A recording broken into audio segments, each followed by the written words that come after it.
It's Monday. Another week begins and another talk show begins. I'm Charles Freedman, News Talk from 9 to noon, here today, starting now on SantaCruzVoice.com. So, relax, pour that second cup of coffee, and let's get ready to discuss matters. I'm Charles Freedman. Reach me at 831-265-5050. Love to hear from you. Remember, when you call, your call gets top priority, and you can decide what we discuss. Now, today I'd like to begin by talking about a few people. Some you may know, some you may not know, so here goes. First person on today's hit parade is John Burton.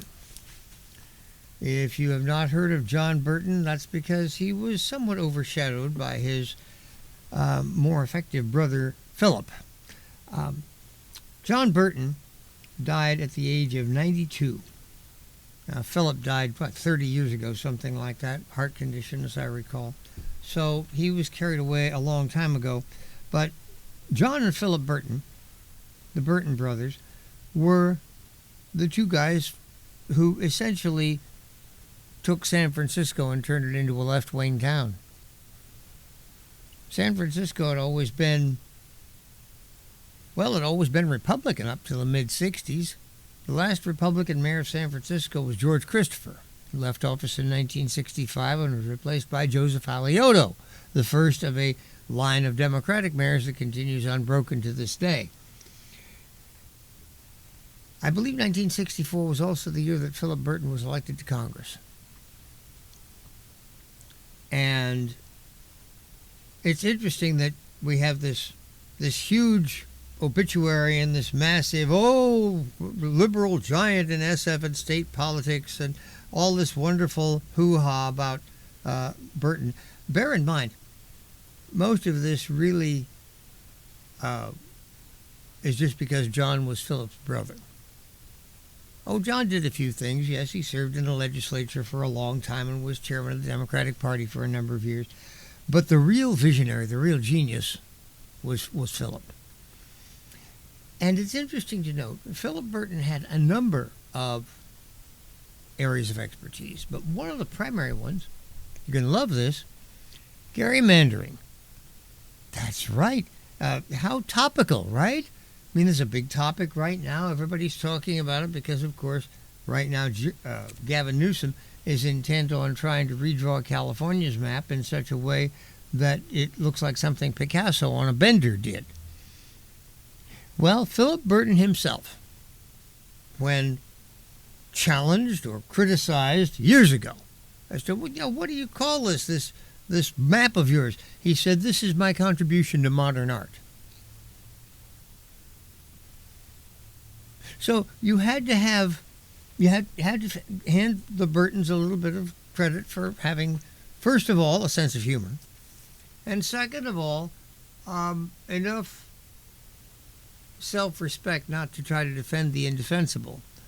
Mr. Burton's maps were insane, but they were politically effective, and they cost Republican seats in California over a long period of years. It wasn't until after Philip Burton's death that in 1992, California finally, for a 10-year period, had reasonably decent maps. That has since gone away, but this is one thing we can thank Pete Wilson for. You say, what happened there? I'll briefly tell you. In 1992, Pete Wilson was governor of California. The legislature was held by Democrats, and of course, 1990 is the year of the census, and 92 is the year when the new maps are done. Every 10 years, the maps are redone because of population shifts, etc. You have to bring the districts back into kilter. So, the Democrats in the legislature passed maps for the state Senate, state Assembly, and Congress, and Pete Wilson vetoed them all. And the Democrats did not have the votes to override his vetoes, so, what happens next? Wilson took the bull by the horns.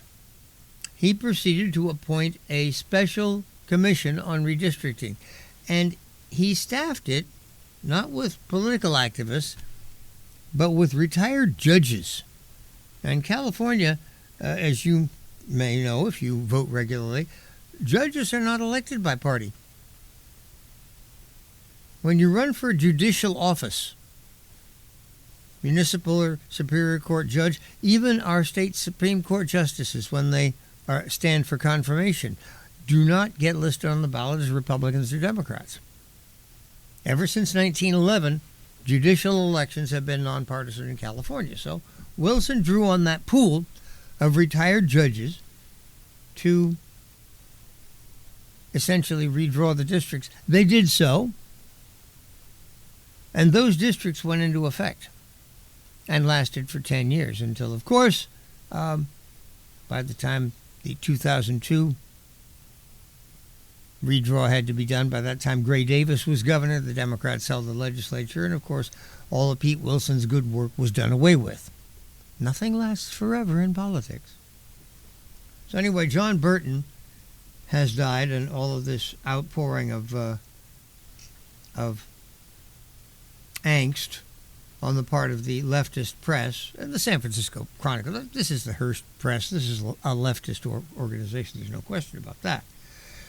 But I found most interesting, there's a big continuation on page 10, but right here on the front page is a statement by Nancy Pelosi. They go out of their way to list her title, House Speaker Emerita. She is honored by Democrats. Well, she should be. She was one hell of an effective speaker. As much as Sam Rayburn ever was, so was she. So you give credit where it's due. John Burton was a towering progressive warrior, dogged fight for the future of our children, etc., etc. And it goes on for a while. And it winds up, listen to this, as authoritarianism rises, John's memory gives us resolve to fight. Rest in power. Ooh. What happened there? A totally, normal expression, very boilerplate, but all of a sudden, rest in power? Now, I don't know whether Nancy Pelosi did that on purpose. Frankly, I don't think it was something she even thought about. Because Nancy Pelosi's mind, like that of the Burton brothers, is all about the acquisition and wielding of power. And so for her to say rest in power, well, it was as natural as breathing to her. To the rest of us normal people who are used to hearing rest in peace, it sounds a bit strange, sort of like the tender romantic sound of nails dragging gently over a chalkboard. Frankly, I find it, it's terrifying. I've often said on this program, people who are this intent on acquiring and wielding power should never be given it. People who should wield power are those who are respectful of it and above all do not seek it, but simply understand that government must function. But in a free country, such as ours purports to be, the idea of people seeking and taking and holding and wielding power. Well, when you read our founding documents, such people are not cast in a very positive light. Rest in power. That sounds like something somebody might have said to George III. Only knowing what I know about that unfortunate monarch, George III was a much less power-hungry man than either John or Philip Burton. So, enough said about these individuals. Okay, at 9:16, quarter past, let's move on Let's talk now for a moment or two about Stephen King. Now, those of you who have been time listeners to my program, you may remember we used to get calls fairly frequently from some guy. He was really cute. He'd call up and he'd talk about some issue. He'd come up with some weird things, but at least it was a rational call. And then all of a sudden he'd say, and Stephen King killed John Lennon, and he'd hang up the phone. And of course, not being a particular partisan of Mr. Lennon or his music, I really didn't care one way or the other.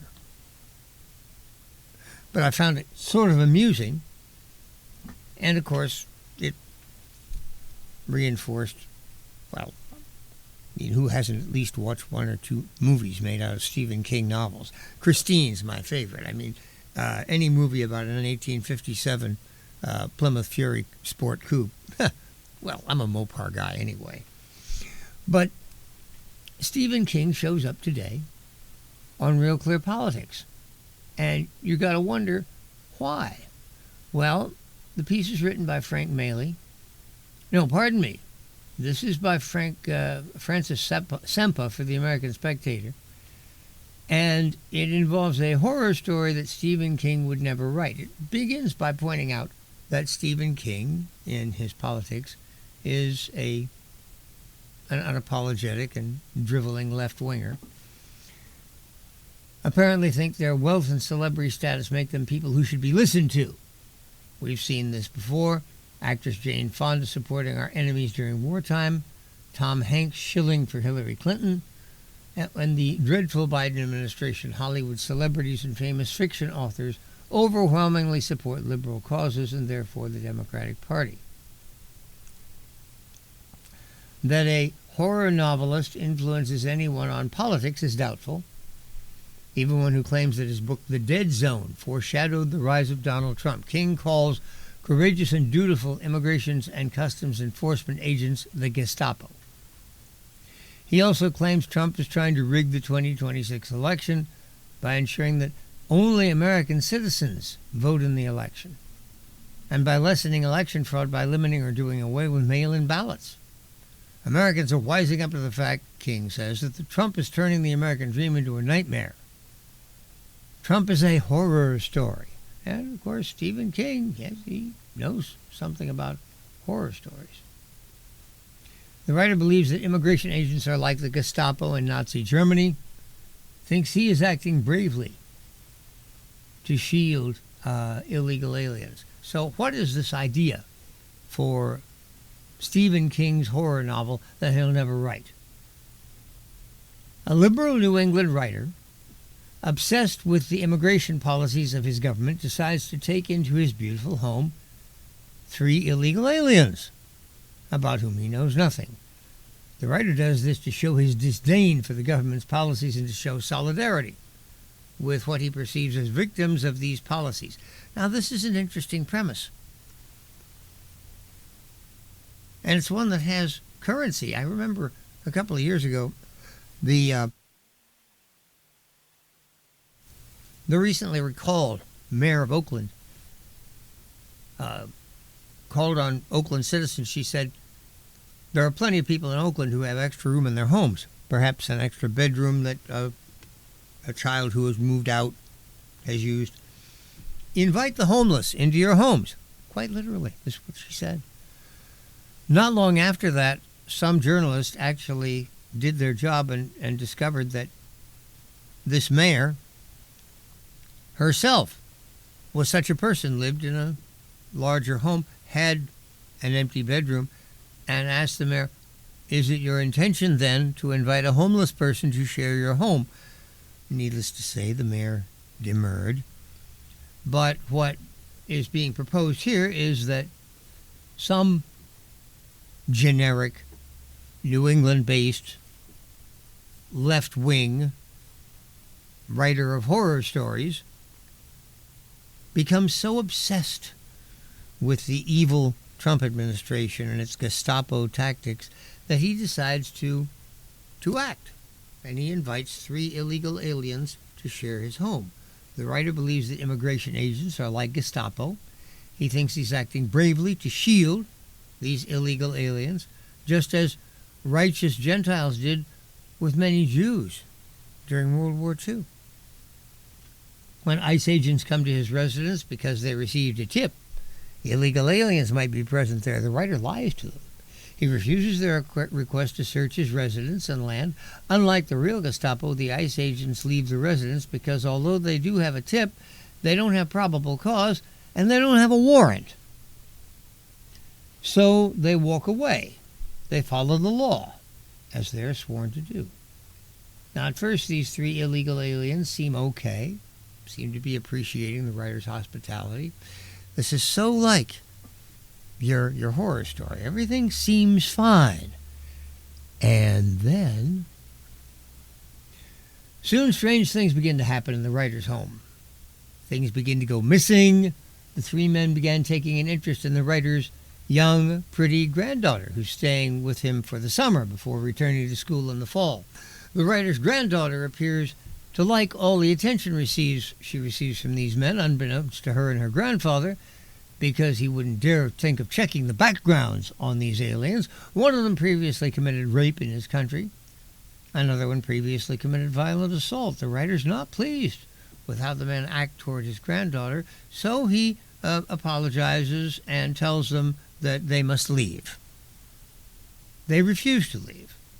Thus begins weeks of horror, as these three illegal aliens effectively hold the writer and his granddaughter hostage in their own home.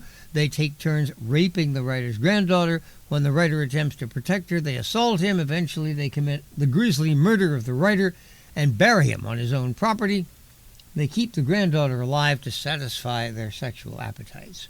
But before the men killed him, the writer made a pact with the devil. Here we go. Check this out.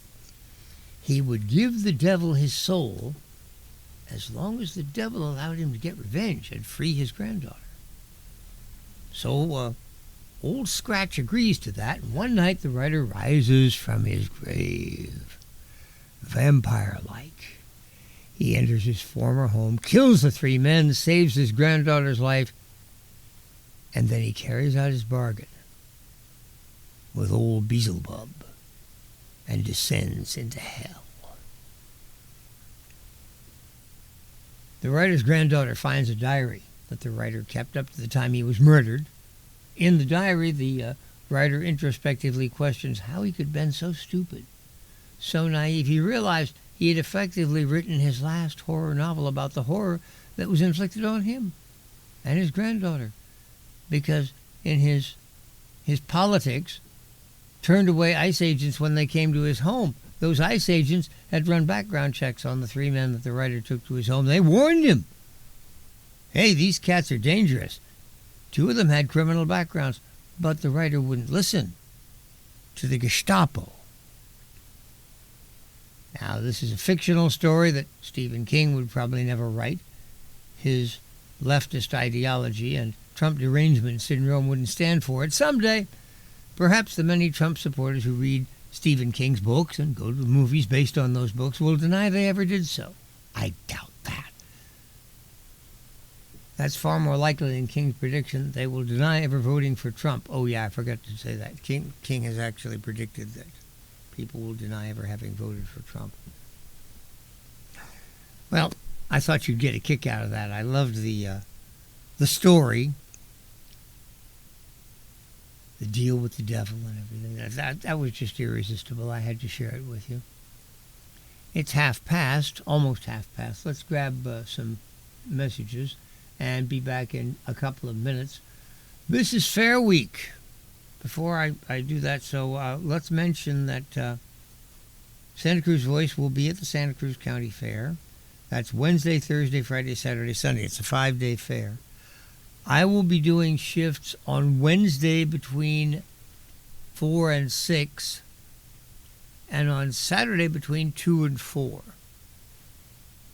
So if you have some aging fruit that you want to dispose of, you can throw it at me at either of those times, either Wednesday between 4 and 6 or Saturday between 2 and 4. Love to see you. I'll be back in a couple of minutes.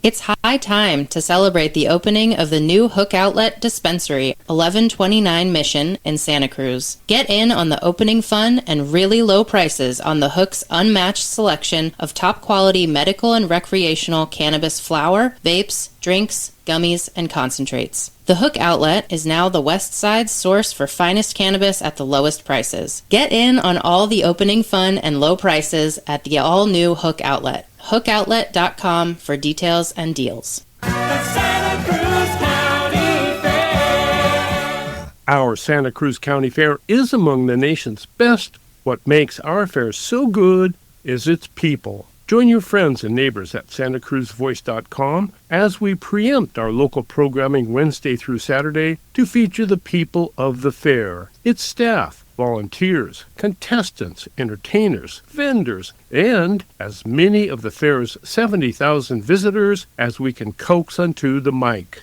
Wednesday through Saturday noon to 8 on santacruzvoice.com. And be sure to stop by the Voice broadcast booth on Apple Blossom Way and have your say. Brought to you by Anbar Moving and Storage, Back Nine Grill and Bar, Bay Federal Credit Union, Chuck Allen Properties, City of Watsonville Airport, De La Colmena Market and Catering, Eric's Deli Cafe, Freedom Meat Locker, K&D Landscaping, Knox Garden Box, Staff of Life Markets, and the Watsonville Auto Group. You need a clean, pleasant space to conduct business, but you don't want the burden of a long, expensive lease. Your solution is Satellite Co-working and Digital Media Studio on Soquel Avenue. Satellite offers private offices, meeting and conference rooms, even co-working by the hour, day, week, or month. Schedule a tour at satellitecoworking.com. Mention Santa Cruz Voice for 20% off your first reservation. Welcome back. At 9:28, I'm Charles Freedman. News Talk continues on santacruzvoice.com. We are still eagerly awaiting our first phone call this morning. 831-265-5050 is the telephone number. Remember, when you make that call, it receives top priority on the program. And furthermore, you can decide what you want to talk about, what we will talk about. Okay, next up, I admit I have been getting kind of tired of the Democrats continually, anything Mr. Trump does, whether he's trying to end the war in Ukraine, whether he's working to reestablish energy sufficiency here, whether he's working to bring back law and order on the streets. All of this, they say, he's only doing this to distract attention from Jeffrey Epstein, pardon me. Hey, there's the phone call that I was asking for. Okay, great. Well, here's my chance to prove that I wasn't kidding when I said it received top priority. Let's grab that call. Quick like a bunny. Hi there. Good morning. How you doing? Hi, Charlie. You're talking about John Burton and the redistricting and the gerrymandering of California. Philip Burton. It's interesting. Philip Burton, I'm sorry. One of the Burtons.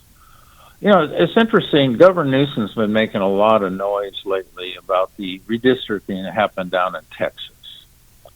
And now he's claiming we need to do it here in California. And from what I understand, we're going to have a ballot measure, Proposition 50, where we get the vote that we want to have redistricting immediately here again in California. And his goal is to, these are congressional seats, is to gerrymander out the Republican representation, which is very small in California as far as a percentage of our congressional members. But what I don't understand is we had the 2020 census. So in 2021, they did the redistricting. Right. And what affected us the most was not congressional, but local representation, our state assembly people, our state senators, and especially our state assembly people. And so on the 2022 election, we saw the result of this redistricting. So it has been done, and not that many years ago. I don't see the crisis where we have to spend all this money and go through the process again. So I hope this proposition fails. But what's interesting is on our assembly redistricting, I'm in Assembly District 30 now, and this used to be northern Santa Barbara County, southern San Luis Obispo County district, and always Republican forever. And so they redid it, and now they brought Assembly District 30 up to Corliss, where I live, kind of makes a curve into southern Santa Cruz, and it goes down to Morro Bay, and it goes down to Santa Maria. I mean, it's a ridiculous process, and what they came up with is ridiculous. And so am I going to have a town hall meeting with Dawn Addis, my assembly person? She lives in Morro Bay. But looking at my assembly person, Dawn Addis, and what she's done, she has created AB Assembly Bill 1243, and this is a climate super fund. And this bill will hold the energy producers, she calls them, the Polluters Pay Climate Superfund Act of 2025. So it'll make the oil refineries and all this and that have to pay for damage done to the California citizens back to 1990. And somehow they're going to create this super fund, and then the individuals will get compensated out of this. All I can see is energy shortages, energy costs going through the roof. It'll be a total disaster if this passes. But this is my assembly person, so, fine. Then she came up with AB 1487, and I love the title of this bill. Public Health, Two-Spirit, Transgender, Gender Nonconforming, and Intersex Wellness and Equity Fund. Now, that's number one on my priorities right now, thinking of what we need to have done here in California, locally, make it a more prosperous state. And this is what she's come up with. And all this, I think, is a result of the gerrymandering that Gavin Newsom did back in 2021. And now he wants to do more. Well, as you accurately pointed out, that this is the state assembly versus the congressional districts. You could have also Correct. thrown in that there's a third set of maps for the state senate. But today, that's really not a factor, because the state senate districts are created by a process called nesting. How does that work? Well, bear in mind that we have 80 assemblymen and 40 senators. That's been forever. Okay, so the number of assembly districts is twice the number of senate districts. Isn't that convenient? And ever since the one-man, one-vote ruling was applied to both houses of all state legislatures, not only our assembly, but also our state senate have to be drawn equal in population. So what do? Assembly District 1 and Assembly District 2 are combined to make Senate District 1. Assembly District 3 and Assembly District 4 are combined to make Senate District 2. That's nesting. So you just, you take the 80 assembly districts, clump them together 2 by 2 by 2 by 2, and each of those is a Senate district. So obviously then the Senate map is absolutely controlled by the House map, and all you have to do is gerrymander one, and you've done both. Isn't that convenient? Isn't that handy? Isn't that neat? That's how I got John Laird to be my senator. So there he is. Well, he also got a lot of votes from people who think that the oceans are going to rise 4 feet by the year 2100. So essentially, garbage in, garbage out. You put that kind of nonsense into people's heads, the next thing you know, you've got a senator like Laird. But or my assembly person, Don Ellis. I mean, the public health, the Two-Spirit Transgender, Gender Nonconforming, Intersect Wellness, and Equity Fund. You know what? It's got- You didn't get all the way through that. I actually tried to follow it and think to myself, well, what does that actually mean at the end? I assume it means we're spending money on something because every Democratic bill spends money on something. But I'll be damned to the darkest depths of hell if I can figure out what it is. Well, I think she gets the prize for the longest bill title in history. I don't think there's ever been one longer than that. But, people got to realize, they vote for the person with the D behind the name, and John Laird, gets the huge amount of votes. But things he's signing off on lately, I mean, people go down to downtown Santa Cruz, and they say it's a hellscape. The high-rise development, it's just a monster. And it was interesting, the local online weeklies came out, and they're blaming the lack of business on the local businesses of downtown Santa Cruz on Donald Trump. And that is, yeah, I know. Yeah, I know. I'm sorry. There comes a time, Mark, when you just got to laugh, right? I mean, that's ridiculous. Well, they are. They're Trump's policies between tariffs and immigration and making the Canadians angry. We're not getting any Canadian tourists lately. But, that's their logic. But, I do not go down to town Santa Cruz because it's hideous. I don't want to look at it. I remember what it used to be, fun beachside community, and now I see Manhattan. But people got to realize John Laird is the guy who allows this to happen. John Laird is the guy that makes the proposal this will be. And he and Scott Wiener, the senator up in San Francisco, just came with a bill that state law, California state law, will override local zoning regulations, and there will be no more R1 single-family zoning within half a mile of a transit stop.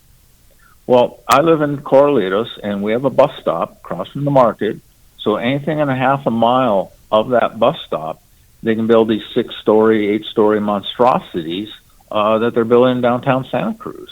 And people do not read what John Laird is signing off on, but next election, well, he's got a D behind his name, so I'm going to vote for him. And I wish people would look, because these developments are moving into Live Oak, they're moving into Capitola. I mean, it's going to be a nightmare around here soon, or already is. I was about to say, what aren't you noticing that's already going on? Yeah. I was thinking earlier today, I mentioned that I'd be at the Santa Cruz County Fair. It's a sign of the times. Today, when you go to the fair, what happens? You pay your money, and then you get your pockets gone through. Somebody comes out and waves a wand at you or something like that. Make sure that you're not carrying some kind of deadly weapon or an infernal machine. I am old enough to remember the 20th century when, if you went to the county fair, you paid your money, got your ticket, and walked in. Imagine that. So I agree. I'm going Wednesday. Go ahead. I'm going Wednesday at noon. Uh-huh. Yeah, I'm going Wednesday at noon when they open, Senior Day, and I'll get out of there before 4 in the afternoon. But look what happened at the Monterey County Fair this year. Saturday night, they had to shut it down because of the gang violence. Well, maybe they didn't have somebody going through everybody's pockets on the way in. Maybe they thought they could get away with actually treating human beings as responsible, decent citizens. That doesn't work anymore. That used to work. Well, that used to work fine, but it doesn't work anymore. And now you're complaining about the zoning and the lack of responsibility when it comes to what people are building in places like Santa Cruz. It's a sign of the times, Mark, and every one of those signs is pointing straight to hell. Well, case in point, I was down at Santa Cruz Harbor yesterday, and you go out in a boat, and there may be 10 boats out there fishing for salmon, because the season's not going very well right now. And then what the state did, you had a little period earlier in the summer where you could go fishing for 2 days. Right now you can go fishing for 4 days. So you had this limited period. You go out there, there's 10 boats. There's 2 other boats out there, California Fish and Wildlife, 2 boats going around cruising, boarding people, checking whatever. Then you come back to the dock by the launch ramp, 3 fish and game wardens there wearing vests with police on the back. They're wearing handguns, standing there looking at the little recreational fishermen coming who didn't catch anything, coming in. But I mean, what an impression. You know, they complain about Trump and the National Guard in Washington, D.C. But I mean, these are dad and his son out in the boat going fishing on a Sunday, and the police presence there I thought was troubling. The other thing is, 2 boats out there, 3 wardens on the dock, probably $100,000 in taxpayer money to do what? Harass taxpayers. I'm going, God, I don't know. But it was such a bad image of those individuals with the vests that say bulletproof vests with police on the back, the handguns, the mace, the handcuffs, and here's a dad and his kid going fishing. Well, you never know. After all, you just heard that Stephen King story that I recounted a little while ago. One or 2 of those innocent-looking fishermen might actually be the devil. Yeah, well, I think that's how the state officials look at us, as we're little demons running around causing mischief. But that was sad. I mean, is that what California's coming to? That was a bad commentary on our society. I am glad to be old and childless. Thank you for the call and for raising these. Thank you, and keeping us informed. I appreciate it as always. Have a great day. Thank you, Charles. Our next caller is on the line. Evan is holding patiently, so let's go ahead and bring him along and thank him for his time this morning. Hello, Evan. Oh, I think Mark for sure pointing out a lot of those things and giving me and everybody that's listening some new information. I just want to kind of come from the heart. I've lived here in Santa Cruz all my life. Granted, Democrats have been in control of this city all my life. So, granted, I could go ahead and say they're a bunch of problematic people. But here's the thing I'm seeing. Big business that Republicans, or you seem to enjoy, are running our county. And I don't think a Democrat or a Republican is going to save this state.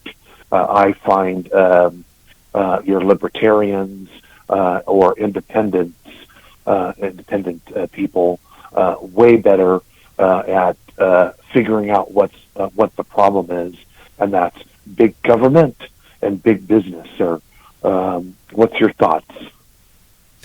Well, of course, you and I always have this differential. You're far more alarmed about corporate power. I keep pointing you in the direction of the real power, the overwhelming power, the power that trumps corporate power, and that is, of course, state power. But a few moments ago, you said government and corporate, so I'm grateful to you. You're including that now, and I'm thankful for that. But you also mentioned libertarianism. Now, I'm very attracted to libertarianism. Always have been. Not that long ago, like 2016, the Libertarians ran a fairly strong ticket for president, a couple of former governors, and I would remind you that both of those gentlemen, one in New Mexico, one in Massachusetts, both had served as governors as Republicans. So possibly Republicans are a party whose philosophy is one of limited government. We're the ones who talk about limiting state power, allowing people, and when I say people, I mean, of course, the companies that people form, essentially to go about their business until and unless they actually do something that is harmful to individuals or to the society. That's called breaking the law. When a company or anybody breaks the law, they deserve to be apprehended and punished. Mitt Romney years ago got into trouble for saying, corporations were people. Well, they are. Corporations are people, just as labor unions are people, just as political action committees and religions, they're all people. Any organization of human beings is people. And they all deserve to be allowed freedom to promote what they're promoting, and they all deserve to be held accountable for their actions. So that's essentially what I would present to you. Corporations in and of themselves are not only not a bad thing, they're a good thing. They enable a lot of things to be done, products to be built, services to be provided, etc. Corporations are very valuable. If they transgress, they deserve to be held accountable. But if they do not transgress, and that's where I think that's where we agree with. And I'm going to go ahead and close out and have your show back, sir. So I appreciate it, Mark, again for calling in, and I thank you for having me on again as well. Having your insightful words is always an encouragement on a Monday. So happy Monday, sir, and you have a great rest of your show. Thank you. Thank you very much. Appreciate it. Okay, let us... I got enough time to do this. I was starting to talk a little bit about how, Democrats, Mr. Trump's enemies, have been pillorying him about Jeffrey Epstein. But at the same time, I noticed that Mr. Trump himself really is going to what seems to me to be heroic lengths to try to keep a lid on this. Right now, there's a movement in the House of Representatives to force release of some of these files that Mr. Trump during the election campaign was calling to be made public. He said, let's have it all out. But now Mr. Trump is urging House members, do not sign a discharge petition to bring this to the floor. And he has enlisted the House leadership, Speaker Mike Johnson and the other House leaders, to support him and not bring this to the floor. And there are certain members who are saying, well, what is the problem here? Frank Maley is a writer for Real Clear Politics. He's an interesting fellow. For years, he was editor of a small-town newspaper up in Montana. So this is his background. He's basically a William Allen White type who, editor and publisher of a small-town paper, and now commenting on major things. Last Wednesday, an extraordinary press conference was held in the shadow of the U.S. Capitol by victims of Jeffrey Epstein. Victims of sexual abuse. Anyone who watched these women pour out their hearts to demand justice could not help be moved. Unfortunately, President Trump did not watch, and then almost simultaneously dismissed their pleas for a public reckoning as, quote, a Democrat hoax, unquote. Ouch! Ouch! No doubt Trump is a rhetorical genius who's been able to define issues to his own benefit. But this is a low point, much as it is understandable that Donald Trump perceives the situation or the attention being given to Epstein's life and mysterious death as a distraction. That must be weighed against the human toll that Epstein took. Calling it a hoax belittles the pain and suffering of women who were victims of, at worst, rape and at best, sexual abuse. And though Trump had judged these women, before he'd even had a chance to hear them speak, they had already rejected his label. This is not a hoax.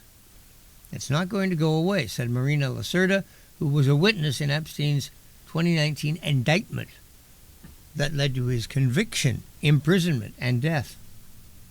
Abuse survivor Haley Robeson introduced herself as a registered Republican, invited the president to meet her in person so you can understand this is not a hoax. We are real human beings.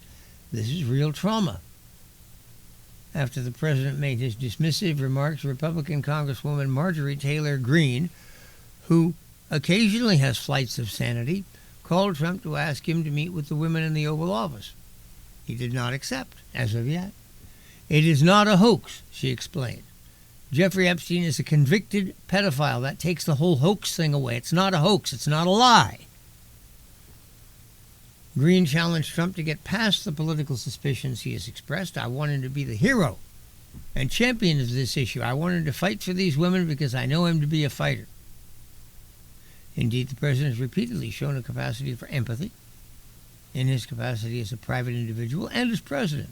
But notably, when he promised justice for angel moms who had lost children as a result of the actions of illegal aliens. But in this case, Trump has conflated how his political enemies may seize on the case as a weapon with the entirely unrelated issue of justice for the victims.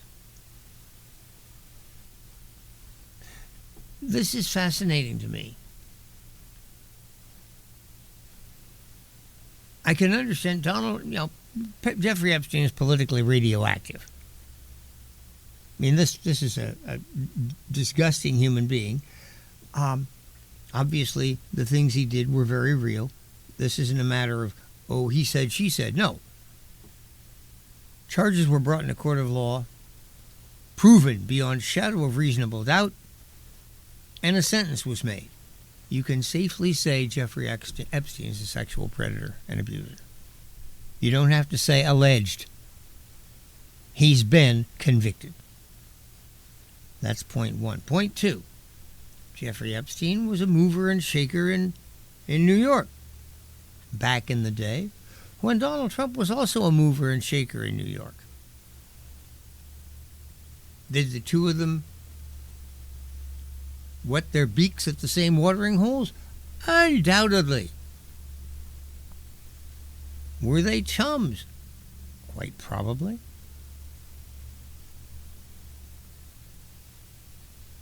And what is the length and depth of that acquaintanceship? Those of us who have political memories, we think back to 2016. Now, this had nothing to do with Jeffrey Epstein. But we do remember that there was that recording. I can't remember what the name of it was now, but you know the one. Donald Trump is joking around with one or two other guys and talking about the way he handles women. I guess that's a good way of putting it. He's handling them all right. And there were people who were saying, well, this can't go on. We can't have a guy like this as president. And 3 weeks later, he gets elected.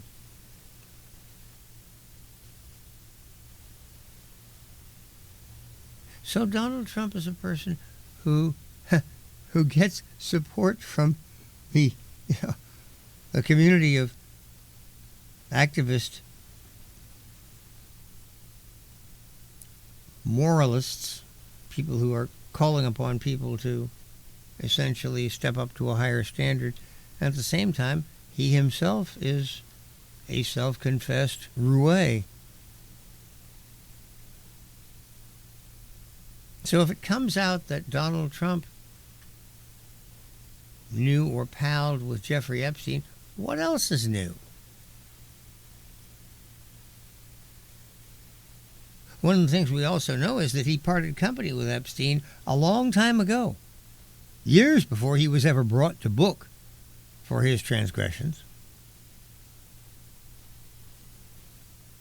Maybe Trump saw something and this guy said, hey, I like a good time as much as the next fella, but this guy is over the edge. I'm getting out of here.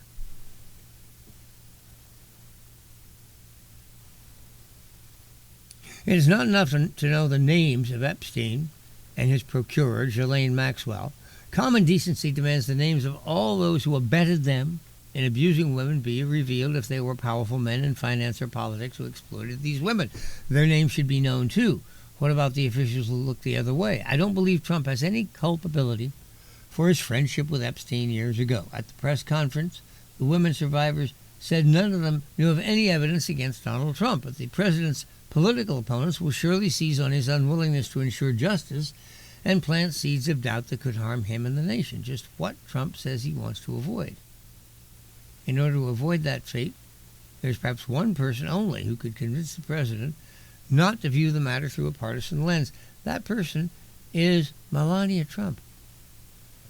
Melania's willingness to lobby for the generosity of spirit was recently apparent when she wrote to Russian Prime Minister Putin. Although Putin's been intransigent on the possibility of a ceasefire of a war he started, Melania urged him to think about millions of children impacted by the bloodshed and nurture the next generation's hope. Just as Melania called upon President Putin to protect the lives of children, so too could she and should she call on her husband to honor the lost innocence of Epstein's victims. She probably doesn't need to write a letter to Trump, but since they share a residence, it would be perfect sense for her to call him aside one night and or sit him down for the discussion. Short version will go like, Donald, you have enemies. We both know it. But sometimes your worst enemy is yourself. We both know that too, so I'm going to give you some advice. When women are young and pretty, rich and powerful, men take advantage of them. That's not a Democrat hoax, it's a fact of life. Please watch these women, or better yet, meet with them, find out what they want, then help them get it. They don't deserve shame because of what happened to them. They deserve our thanks for coming forward.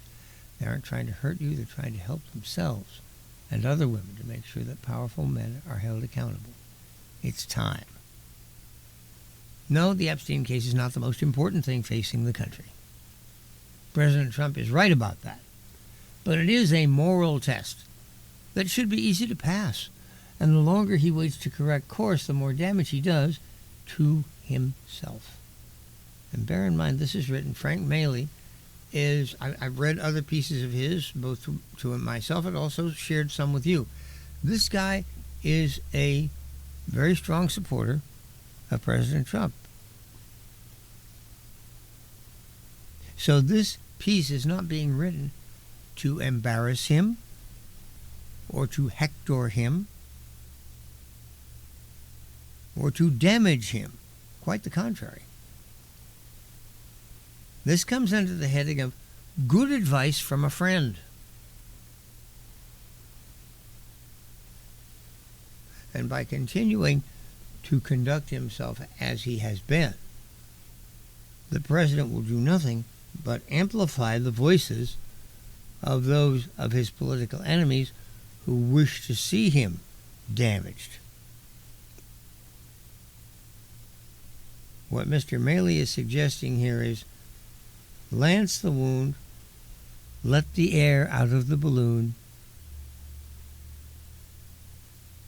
Let's just, and above all, do the right thing by these women who have unquestionably been victimized.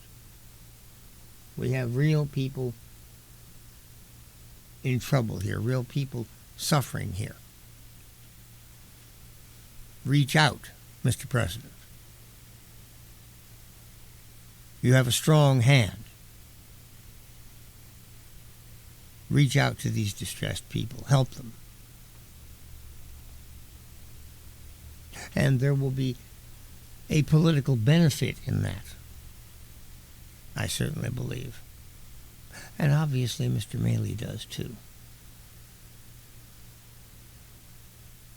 If the Democrats want to howl about Jeffrey Epstein, take the issue away from them. Make them find something else to howl about.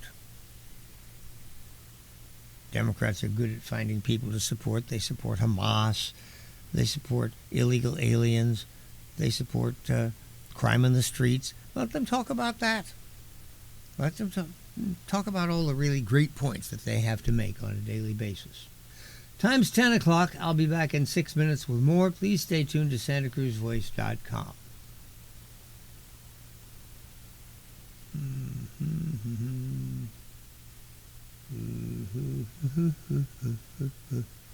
Why Illinois is among the most corrupt states, or is the most corrupt state, says here. Let's find out. Who dat? Illinois corruption is infamous.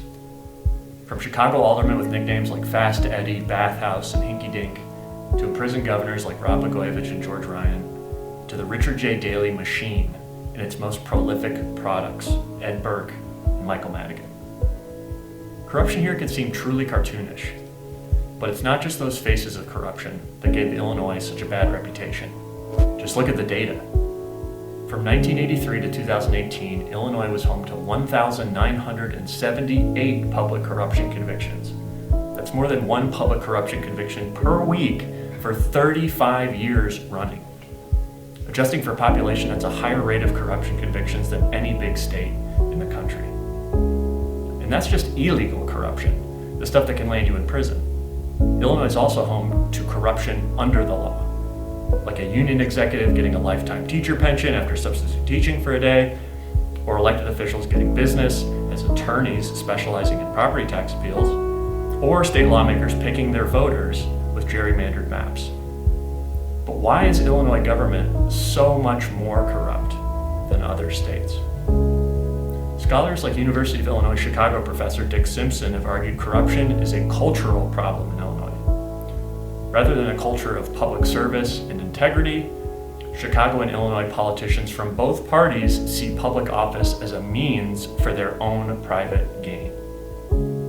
That culture is real, and it comes from two sources: leadership and systems. First, the leadership. Late Chicago Mayor Richard J. Daley created what many people consider the most well-oiled political machine in American history. You vote for me, I give you a taxpayer-funded patronage job, you get others to vote for me, and so on and so on. Michael Madigan, a Daley protege, was brought up in that same patronage system, and he brought that culture to Springfield over his 34-year reign as Speaker of the House, the longest has ever held that role in any state house in the history of the United States. The problem is, even though Daley and Madigan don't hold office anymore, many of the same systems they built or refused to fix are still in place today. Take the watchdog responsible for investigating state lawmakers in Illinois. That office is called the Legislative Inspector General. Former Legislative Inspector General Carol Pope herself described the office as a powerless paper tiger. That's because in order to publish any findings or issue subpoenas while investigating state lawmakers, the Inspector General has to get permission from a panel called the Legislative Ethics Commission, which is made up of state lawmakers. In other words, the fox is guarding the henhouse. Here's another example. Right now, state lawmakers can vote on a bill on the last day of their term in Springfield, and then get a job as a lobbyist the next day. In fact, in 5 of the last 6 Illinois General Assemblies, someone has gone from lawmaker to lobbyist in less than a year. In most states, that's not allowed to happen. Too often, Illinois' massive corruption problem leads to apathy from Illinois voters. We accept it for what it is, we throw up our hands, and think nothing can ever be done to change the system. That's wrong, and it's part of why this culture continues. Copying a few reforms common in other states would go a long way toward fixing this problem. Here are just a few. First, put at least a 1-year buffer between the time a lawmaker leaves office and becomes a lobbyist. This is called a revolving door rule, and it creates a cooling off period that would bring Illinois' lobbying restrictions more in line with other states. Second, eliminate loopholes that would allow lawmakers to lobby other units of government. You shouldn't be a lawmaker in Springfield deciding local government policy while lobbying those local governments themselves. Third, empower the Legislative Inspector General to issue subpoenas and to publish their findings without permission from the lawmakers they may be investigating. Fourth, include the financial interests of lawmakers' immediate family members on statements of economic interest. Other structural reforms like independent political maps and making the House Speaker and Senate President less powerful would also be major ethics wins in Illinois. Illinois is home to the nation's worst corruption problem. It is systemically corrupt. So instead of depending on the feds to arrest yet another corrupt Illinois politician, it's time we fixed the system itself.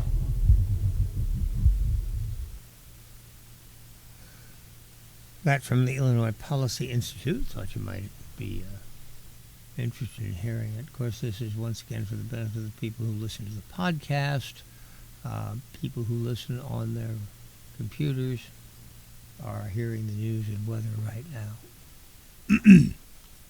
Okay, it's about time to get back to work. Another 20 seconds. Let's see here. 86 that.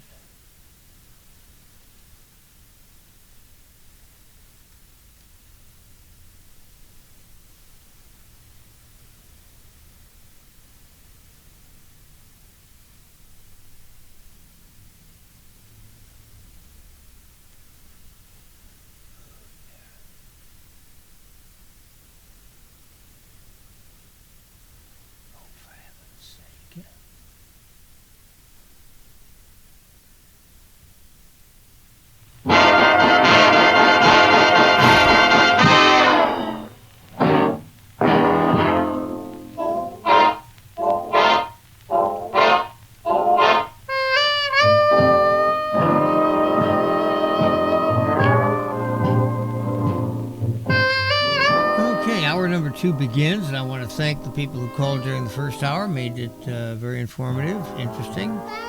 Appreciate that completely. Hope that other people will do as much for us during the next hour. The telephone number remains 831-265-5050, 265-5050, and your call will be answered promptly, and you will have the courtesy extended to you of being able to decide what it is that you wish to discuss.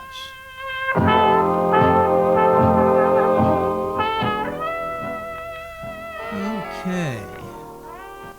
More big stories coming up on Santa Cruz Voice. I've got to admit, at this point, I'm kind of jaded insofar as the Ukraine war is concerned. It appears to me that I've been patient. I learned patience from Mr. Trump's handling of the situation in Iran. Now, I make no bones. I had misgivings about voting for Mr. Trump, misgivings about how he would use power, that he might attempt to expand the powers of the presidency beyond what the Constitution merits. And indeed, I've criticized him on those grounds. But something came to mind that was even bigger than that, the idea of the Ayatollah with an atomic bomb. And I looked at Kamala Harris and I looked at Donald Trump, and here was Donald Trump telling me, I will never permit the Ayatollah to have a bomb. And Kamala Harris was Kamala Harris. I mean, talk about an empty suit. So anyway, I took a gamble. I trusted Donald Trump. I said, okay, he said this. He said it often. He said it clearly. I'm going to take him at his word that he will not allow the Ayatollah to have a bomb. And when the time came, Donald Trump stepped up. And the nuclear facilities of Iran, the nuclear facilities of the supreme leader, were blown to kingdom come.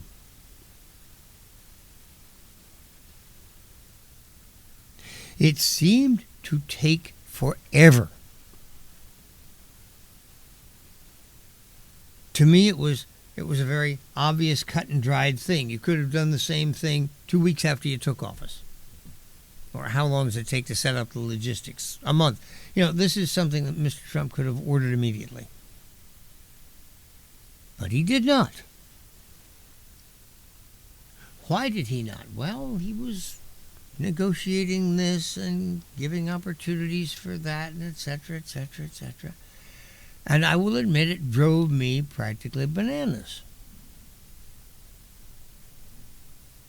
But presently,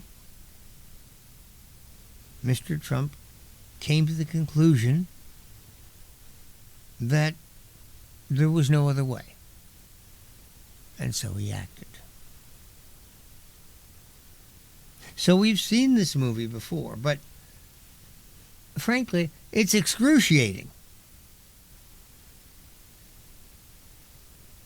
And the question, how much does Donald Trump have to see and hear before he finally comes to the conclusion that he's dealing with somebody who will not respond to carrots and sticks?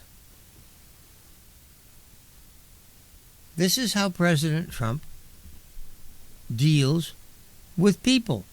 It's how he dealt with his people he worked with in the private sector, people from other business combinations and companies. Hey, if you do this, I'll do that. You get something, I get something. We all walk away with a smile.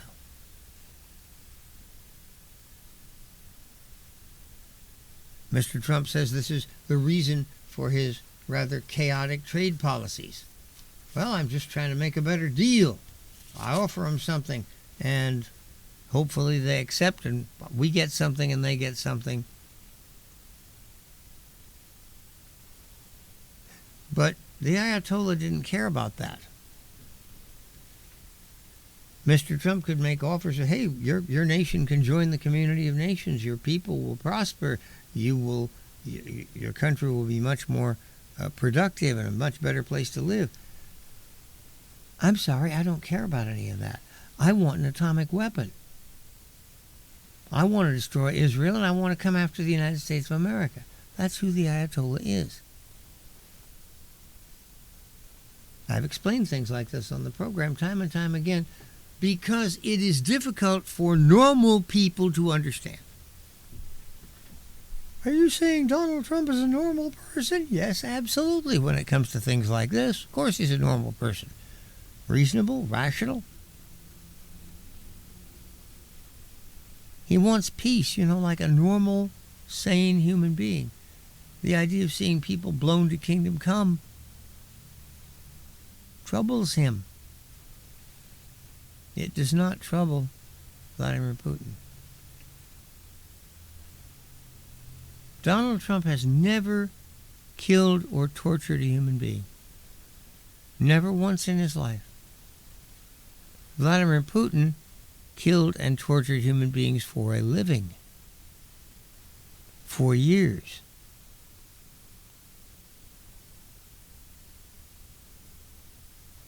So just as my question weeks or months ago was, when is Mr. Trump finally going to come to his senses and understand who he's dealing with and the fact that you don't make nice talk and expect it to be successful? The only thing the Ayatollah responded to was getting his precious atomic bombs blown up. The only thing Vladimir Putin will respond to is military force on the ground, combined with economic force exerted against his country. And you might think, well, didn't you just say, Charles, that Mr. Putin doesn't care what happens to his countrymen? He cares what happens to himself. The only reason economic sanctions and economic measures impress Mr. Putin at all is because he sees that they might conceivably affect his interests. They might conceivably affect his position. If things get sufficiently bad in Russia, that could threaten his power. Other than that, if the people of Russia have to eat mud and drink sand, he could care less.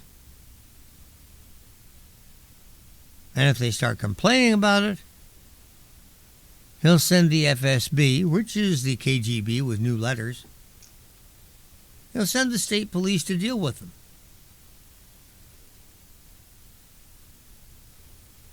Donald Trump is Joe Stalin. No more, no less.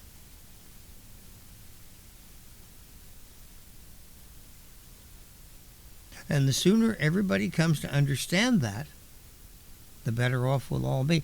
Actually, Trump is really, in a way, worse than Stalin. Stalin was willing to...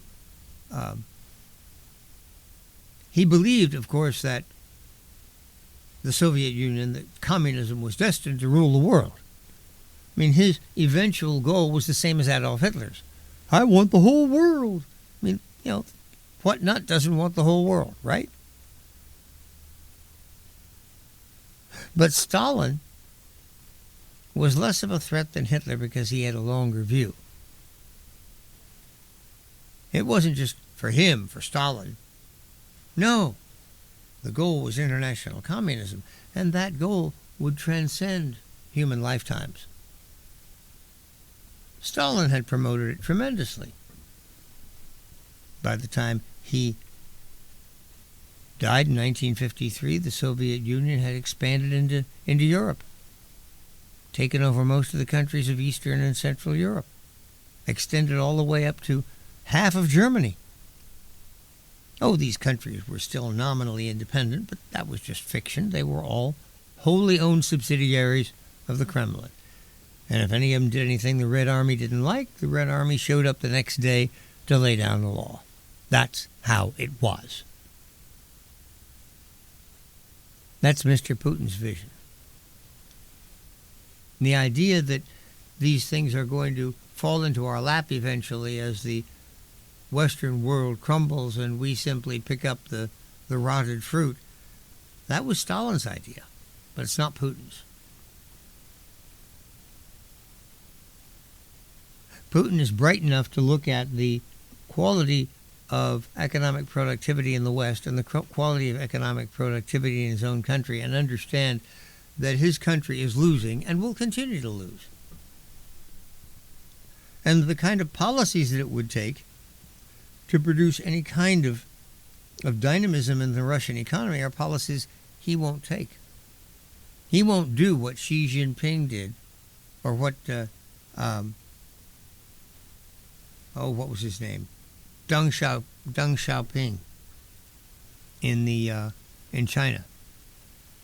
He will not introduce private property market capitalism, etc. None of those things.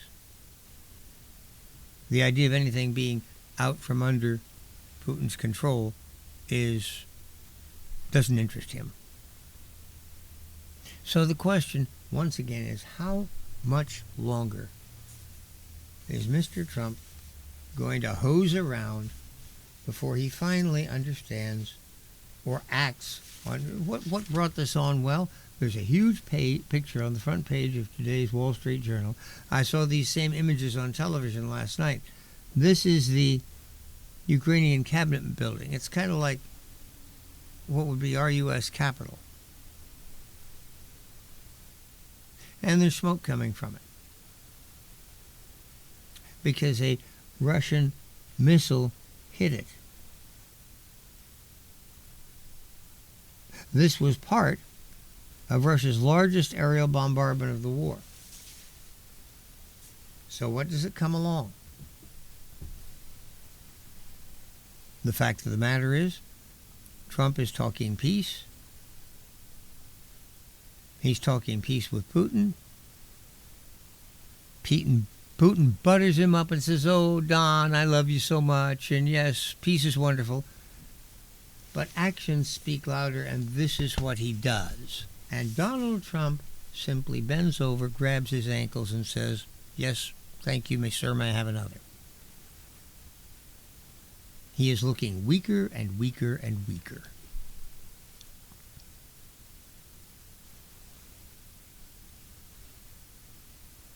Now, I understand that it was necessary to exercise restraint over a period of time. You have to assemble your coalition. We saw Mr. Trump do that. I salute him. He had all those European leaders assembled there at the White House. And essentially, he was the orchestra conductor. They were all his ensemble there. And when he said, "Oh, excuse me, I got to go talk to Vladimir," they all just kind of milled about smartly until he got back. Told him, "Oh, well, this is what he said." But a few more days went by,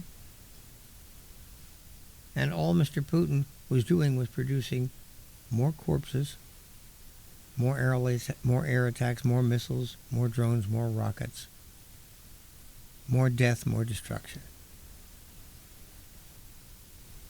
Donald Trump, when are you going to quit?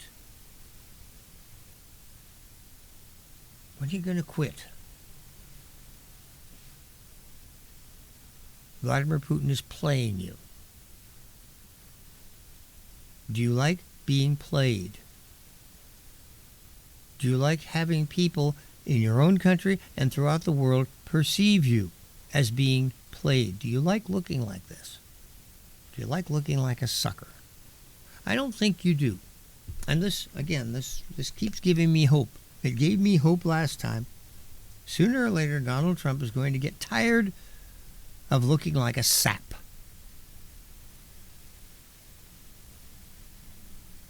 And then at long last, he'll do something. But in the meantime, and this,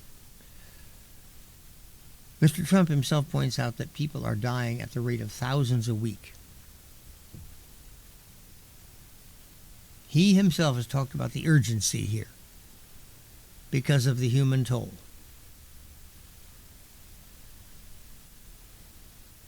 Once again, I've heard what Mr. Trump has to say, and I think he is absolutely right.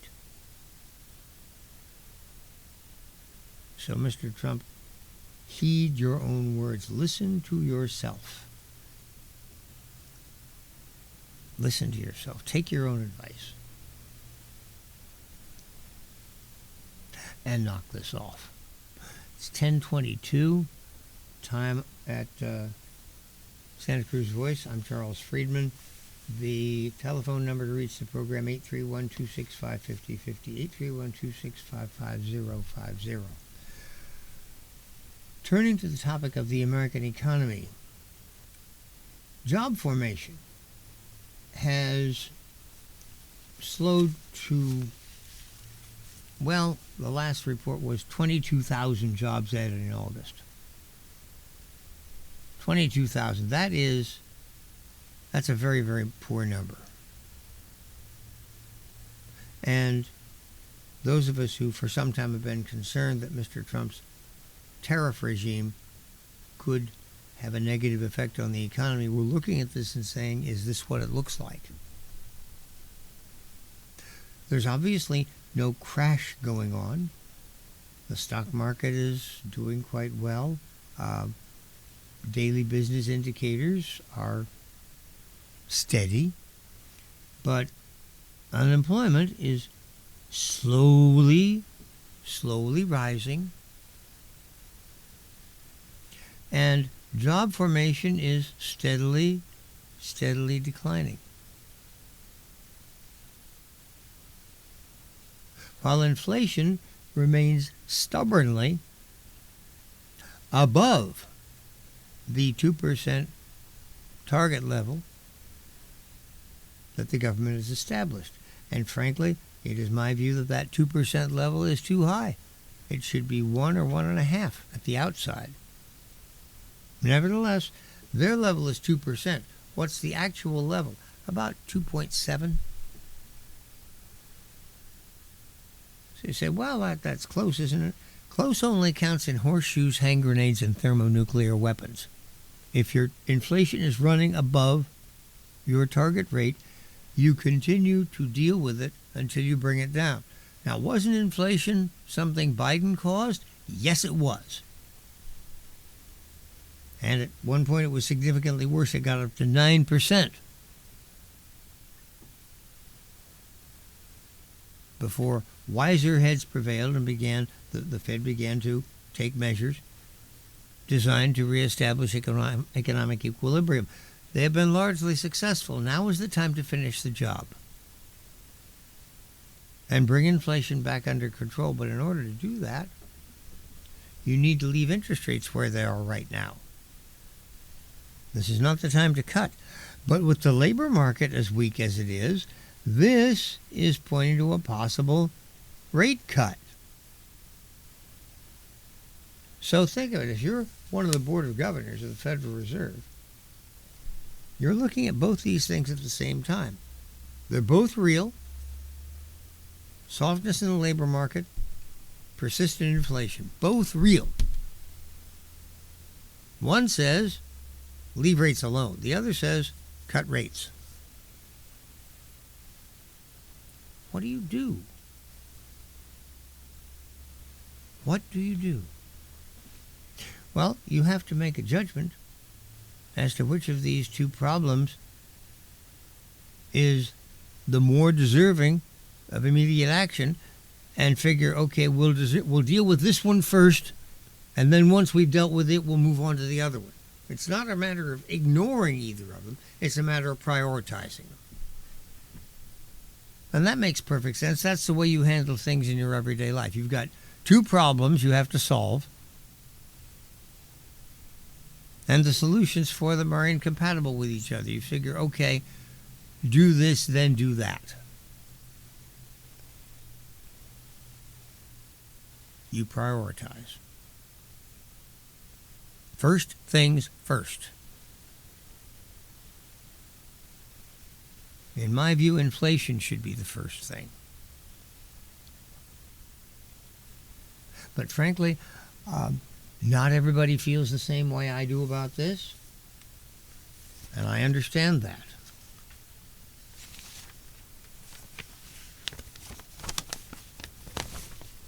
President Trump fired the Bureau of Labor Statistics commissioner last month. He didn't like the monthly jobs numbers. He said they were rigged. But Friday's monthly report for August confirms that job creation has stalled amid his tariff barrage. Employers added a mere 22,000 jobs last month, while the numbers were revised down for the previous two by a combined total of 21,000. This means only 107,000 new jobs were created over the last 4 months. 4 months. That's an average monthly of 27,000. Monthly jobs gains averaged 167,000 last year under Joe Biden. That is not a good comparison. Nearly all the new jobs last month were in social assistance and health care, which rely on government spending. Industries with high tariff exposure shed workers. Manufacturing down 12,000. Wholesale trade down almost 12,000. Transportation equipment manufacturing down 14,500. Manufacturing jobs this year have declined by 38,000. We were promised a golden age of manufacturing.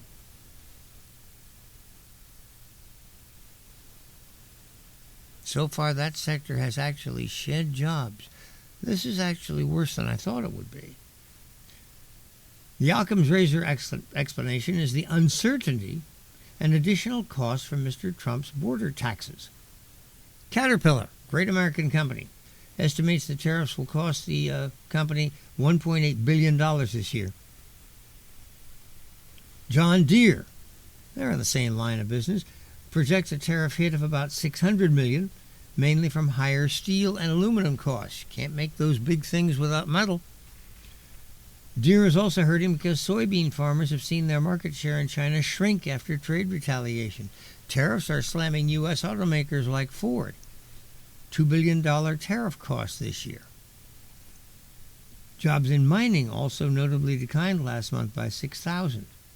Oil and gas producers say tariffs have increased prices for materials, caused them to pull back on drilling. Construction job growth has stalled since January, fell last month by 7,000, likely owing to the president's immigration crackdown and higher building costs from tariffs. Nearly all industries on the Institute for Supply Management survey last month reported a slowdown from tariff uncertainty.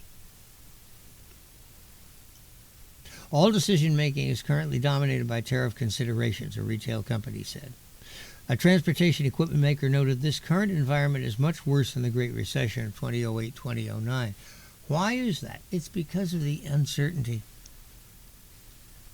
It's not merely Mr. Trump's tariff policy, it's the fact that that policy keeps changing all the time.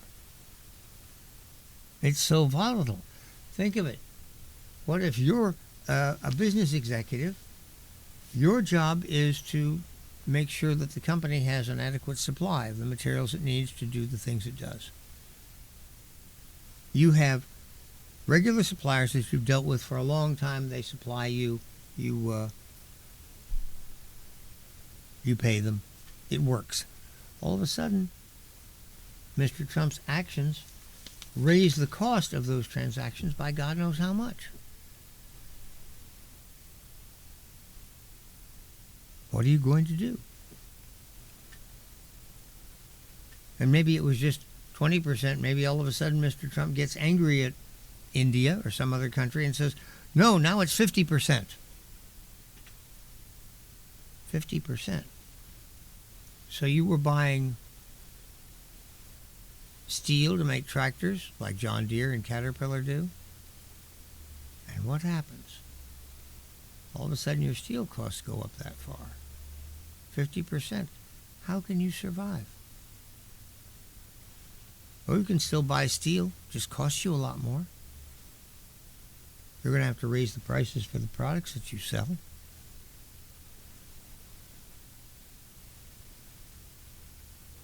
This is economic chaos. Unfilled jobs on the National Federation of Independent Business survey in August were lowest since July 2020. Nurses and social workers can find jobs. But they're bright spots. Of the 511,000 net new private jobs since the first of the year, 453,000 have been in social assistance and health care. Corporate profits have held up well. Why hire if you don't know what your supplies or margins will look like? President Trump blames the Federal Reserve, as he always does. He told Americans to look for the real jobs numbers a year from now, when companies supposedly finish building new plants. The jobs report probably does lock in a 25-point basis cut in interest rates this month. They may even do half, but this won't revolve the jobs market, even if Trump and Wall Street approve. If there were going to be a great torrent of new production coming online next year due to new plants being built, those new plants would be being built now. And we would see corresponding upticks in jobs for construction and in supplies, the industries that provide the things that those plants have to be built out of. Steel, concrete, you name it. The building of a plant is I guess what you'd call a leading indicator. Once the plant is built, then it goes into production, and you get the production from it. But right now the plants aren't being built.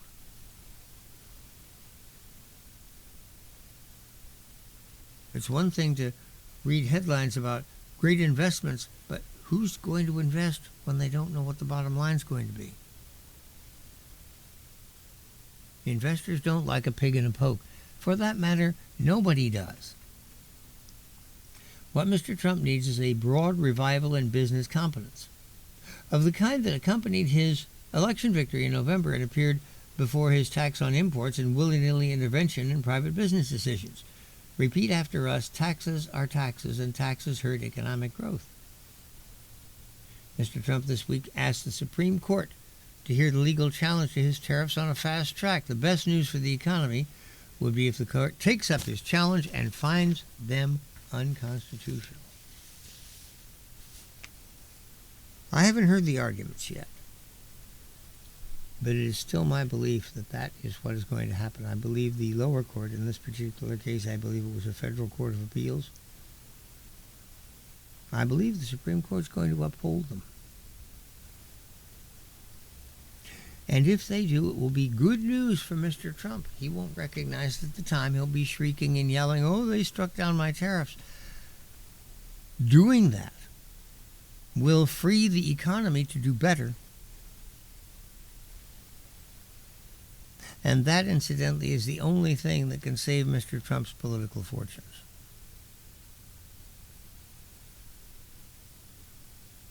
Midterm elections are coming up in a little over a year. We're almost halfway there now. By the time the first of the year rolls around, the die will be pretty much cast for the midterms. People will have their impression of what the economy is like. Either sluggish or robust. I'm hoping for a robust economy. I would like to see Mr. Trump and the Republican Party do well. But you can't beat bad policies. Mr. Biden found that out. His policies were harmful to the economy. His party took losses on that account. One of the major reasons people voted to put Donald Trump back into office was because they remembered not that long ago, before COVID, when Donald Trump and his policies had brought this country a level of prosperity and economic growth that they had not seen in a long time. After 8 years of a stagnant Obama administration,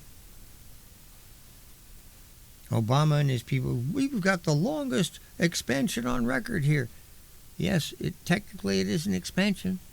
The economy is growing by 1%, 1.5%, 2%. America's a dynamic country. We need economic growth of at least 2.5% merely to stay even in terms of providing enough jobs for people who are coming into the workforce. If we're going to actually have growth on top of that, if we're going to actually cut into unemployment, if we're going to actually put unused resources to work, our economic growth rate has to be 3%, 3.5%, 4%. You know, like it was during the Reagan administration. And like it was during Mr. Trump's first administration. We saw that kind of economic growth. Until COVID ruined it, it was doing very, very well. And that rising tide was lifting all boats, just as Mr. Reagan said it would. This is what people wanted back. He said, here's Donald Trump running for president again. Well, the last time he was president, things were pretty good. And this Biden guy has made a wreck of it. Let's put Donald Trump in. He'll put things back the way they were. But he's not. During his first administration, you didn't have this tariff orgy. You did not have that.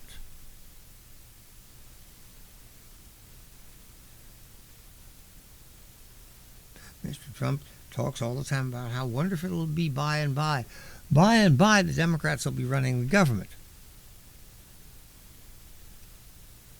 And where will we be then?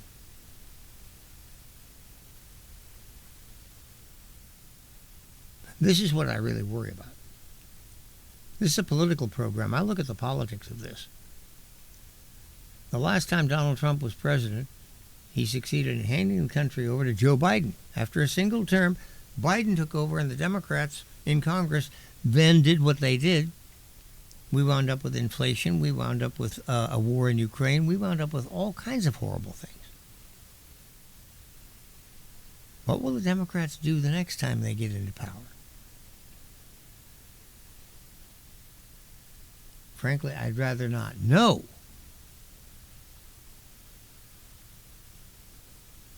But if Mr. Trump does not play his cards well and produce the kind of economic situation that the American people will say, yes, this is good. We want more of this.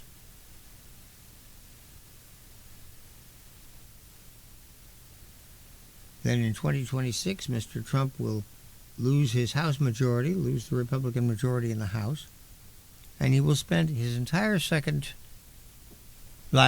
2 years in office fighting off impeachments. That's all the Democrats will do. Last time they said they weren't going to impeach him. They did twice. This time, they'll be flat out saying, yeah, elect us, we'll impeach him. That'll be their goal. Not that that helps the American condition one bit.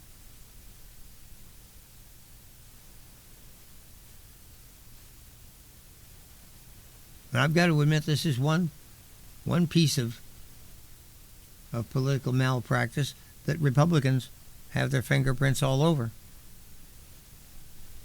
The attempted impeachment, or the impeachment, of Bill Clinton back in 1998. There are still Democrats serving in Congress who were there then. Institutional memories are long.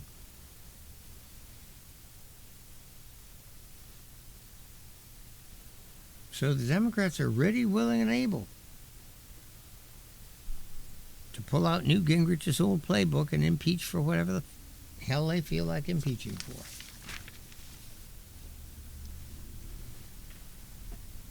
Time is 10:41. Telephone number remains 831-265-5050, 831-265-5050. I am looking desperately for something that will show me that Donald Trump's economic policies are going to produce the kind of results they have to produce.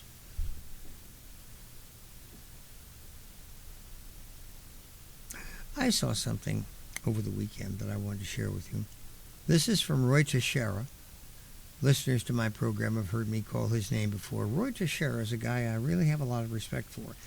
I disagree with his politics. Teixeira is a Democrat, but in his chosen profession, which is political analyst, he is exceptionally clear-eyed. He is one of those Democrats, incidentally, who is saying to his fellow party members, going off this left-wing deep end is a crazy thing to do. Becoming the party of Zoran Mamdani is not a smart move. The Democrats have been, over history, the party of working-class people, and to the extent that they abandon that, they abandon not only their birthright, their heritage, they also abandon tremendous numbers of voters who traditionally have powered them to majorities. They risk their electoral position. A serious criticism from a political analyst. Teixeira today talks about essentially let me just share what he reads, what he has to say to you. This is from his post, The Liberal Patriot. Today's Democrats are remarkably different from the Democrats of yesteryear. They are far more liberal. The pressures to stay within the bounds of democratic orthodoxy are enormous. Sticking with the true faith generates adulation from activists, favorable media coverage, and gushers of donations. Breaking ranks risks unhinged attacks on social media and accusations of helping the right and undermining democracy. Not too many Democratic politicians want to take that risk. This dynamic has led to what I call the paradox of Trumpian overreach. That the more Trump overreaches, the more Democrats, ensconced in their partisan bubbles, are pressed into the most histrionic, radical, ineffective responses to Trump, thus enabling Trump to overreach some more and crippling the effectiveness of his oppositions. In other words, the very scale of his overreach, which should make it easier to defeat him, actually makes it harder. Now, the reason I found this analysis fascinating, this speaks to something and actually describes and quantifies something that I've been observing for a long time but hadn't really been able to quantify. Once again, the paradox of Trumpian overreach. The more Trump overreaches, the more Democrats in their partisan bubbles are pressured into histrionic, radical, ineffective responses. Trump sends the National Guard to establish law and order in Washington, D.C. The Democrats say he's a Gestapo. They liken him to Hitler for wanting to establish safety for everyday citizens. What? This is not a healthy dynamic, and it presents a far greater obstacle to future Democratic fortunes than aggressive GOP redistricting efforts. Consider how little Democrats have changed since having their hat handed to them in the 2024 elections. After a brief flirtation with the idea that the Democratic brand must be profoundly transformed in response and move dramatically to the center, Trump's over-the-top actions and rhetoric have inflamed Democratic partisans against any change in Democratic commitments. Democratic politicians, dependent as they are on these partisans, have duly responded, and the momentum is now clearly on the side of those in the party who reject compromise of any kind. What does this look like in the real world? Well, it looks like a broken U.S. Senate in which routine approvals of presidential nominations for routine positions simply no longer happen. And as a result, Republicans under Senator Thune are considering a rules change in the Senate. This should not be necessary. But due to what Mr. Teixeira has just observed and described, this is what we see. Senate Republicans are weighing whether to change their chamber's rules to speed the confirmation of certain presidential nominees. Democrats will call it Trump's latest conflagration of norms.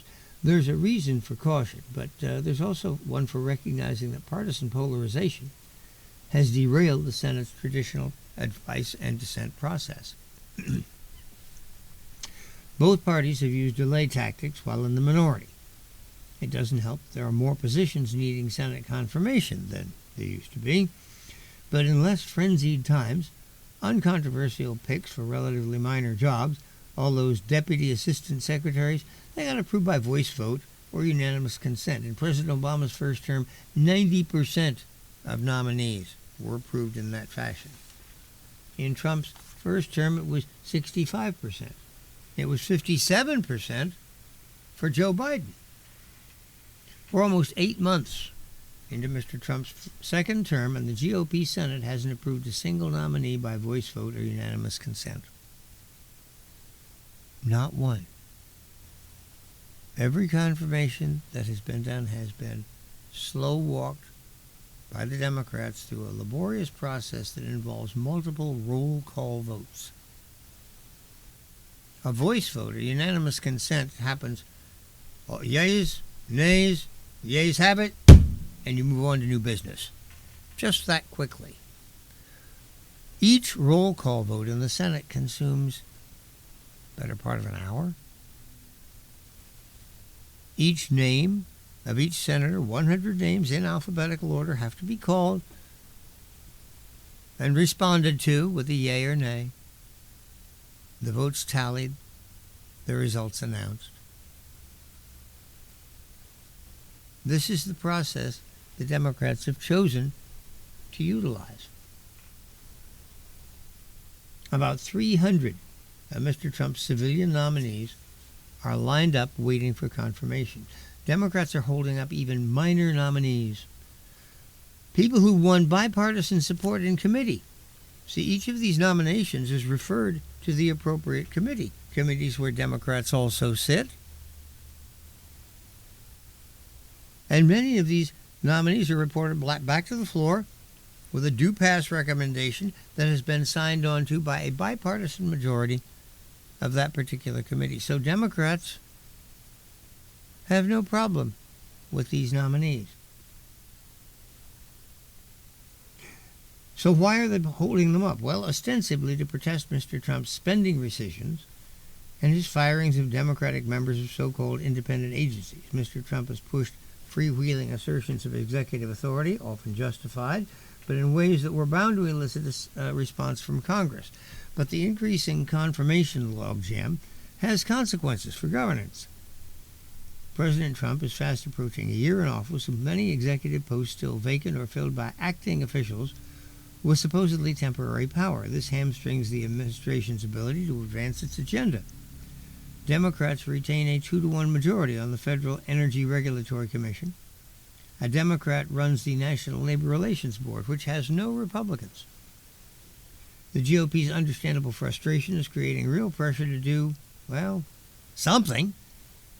Mr. Trump has juked the vacancy laws to keep the U.S. attorneys on job despite no confirmation votes. This is being challenged in court. He has urged the Senate to take a holiday and let him make recent 2 recess appointments en masse, but that would be a dereliction of the Senate's constitutional duty, and it would leave the GOP no way to save Trump from his worst impulses, like appointing Matt Gaetz Attorney General. The idea circulated by Majority Leader John Thune is more modest. Revise the Senate rules to allow for approval of some lower-level nominees in blocks of 10 or more. Democratic Senator Amy Klobuchar championed a similar plan back in 2023. In Mr. Biden's first 2 years, she said it took up more than 156 days on the average to confirm each executive branch nominee. That was up to 107 during Mr. Trump's initial term, 92 for Mr. Obama, 57 for Bill Clinton. This leaves less time for legislating, Senator Klobuchar said. The stalling puts talented people in limbo for literally a year, years, or at least months, which is the reason a lot of people don't even want to try. Think about it. your best people, your people who you wanted in your administration, you offer them a government appointment, they say, no, I'm not going to take that. I'll just jerk my appointment around for months, years. I'm not going to play that game. Forget it. Think you know where you can put your appointment.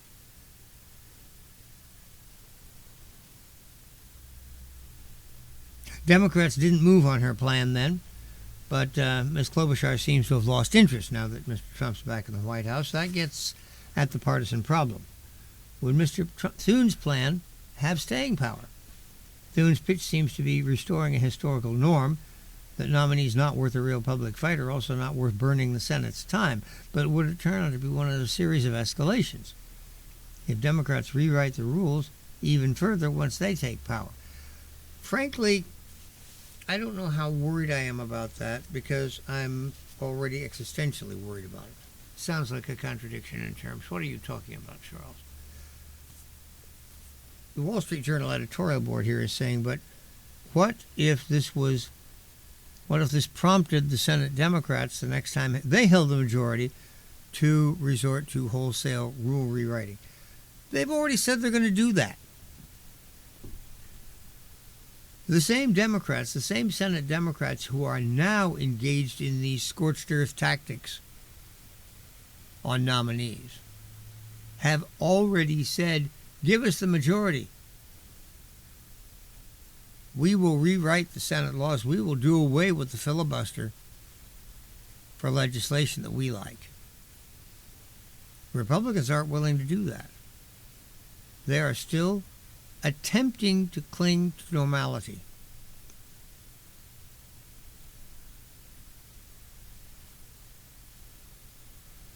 Democrats have already declared war on normality.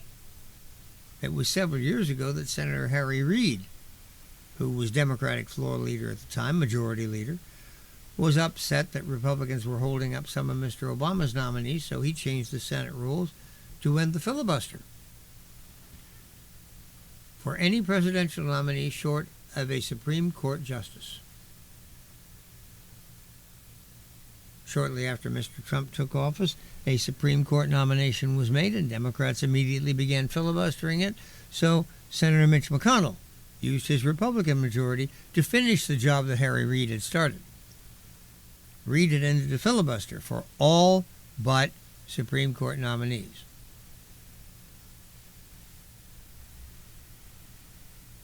Senator McConnell then included Supreme Court nominees along with everybody else.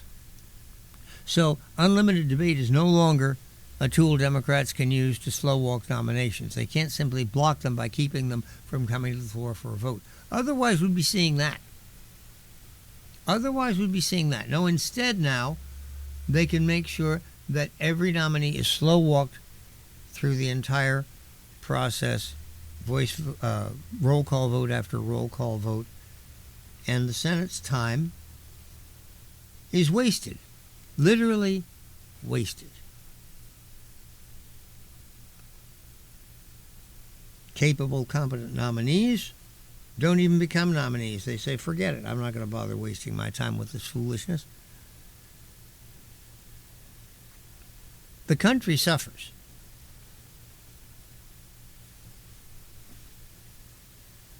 Democrats right now are putting their political strategies ahead of the national welfare. Granted, that does happen in politics, but it's never an attractive thing when it does, and they deserve to be called upon it.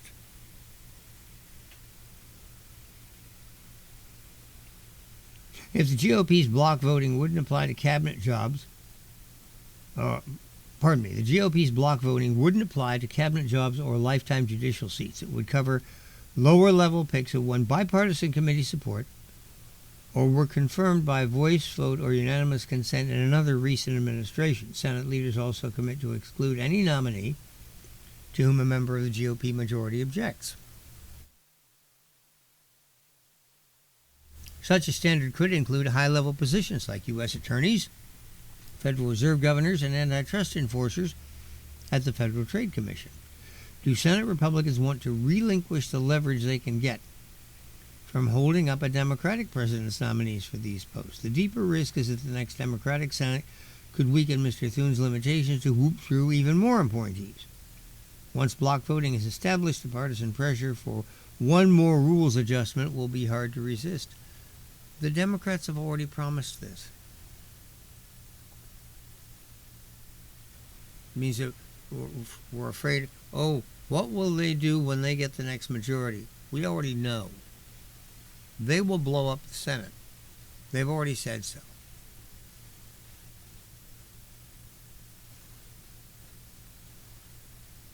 So, if that's the case, if you're not actually preserving anything, and Democrats are behaving as they are, the proper answer, sweep them out of the way. Get the business of government done. It is legitimate.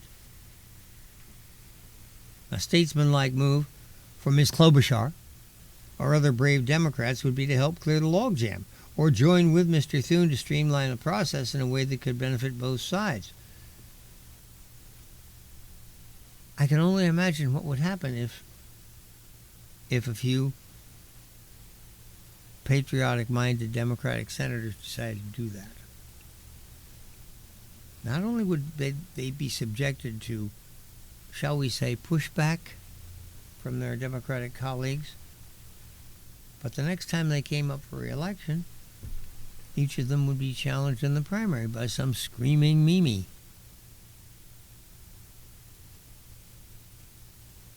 That's how parties enforce their discipline these days. We'll give you a primary challenge. Threaten their political career. Hey, it works. As Congress sinks further into dysfunction, the presidency keeps getting stronger. The advise and consent role the founders gave the Senate remains a vital check. Across-the-board obstruction and feeble acquiescence are defining it down. That is a fact. Indeed, it was that. The fact that that process remained in power or in place that kept Matt Gaetz from being Attorney General, for which we can all thank whatever God we worship. We had been a little bit luckier. It might have kept Bobby Kennedy out of the cabinet. Think what a wonderful thing that would have been. We can talk more about him if you want in the upcoming hour. We've just about wrapped up our second hour here. Third hour coming along. Telephone number 831-265-5050, 265-5050. No calls during this hour, so I will be looking for something coming up. Last couple of days when I made it clear at the end of the second hour, hey, time to call in. It's at the beginning of the third hour. And people do. So I'm going to gamble on that. I'm going to be watching the screen here with both eyes, and if somebody shows up, I'll bring you on right away. Time is now 11 o'clock, 6 minutes of news and weather coming up. I'll be back.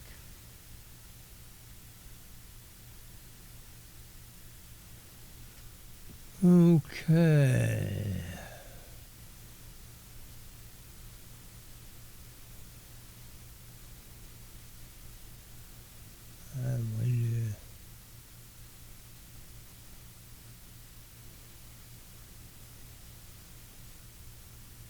If your neck looks like this, you need to watch this video. When you sit at your desk or use your phone, your head protrudes forward. And look, we know you did it, so come make a deal. You want to play it that way? Say something! Hey, it's no use. Just give me 5 minutes alone with him. I'll make him. I think I should clarify here.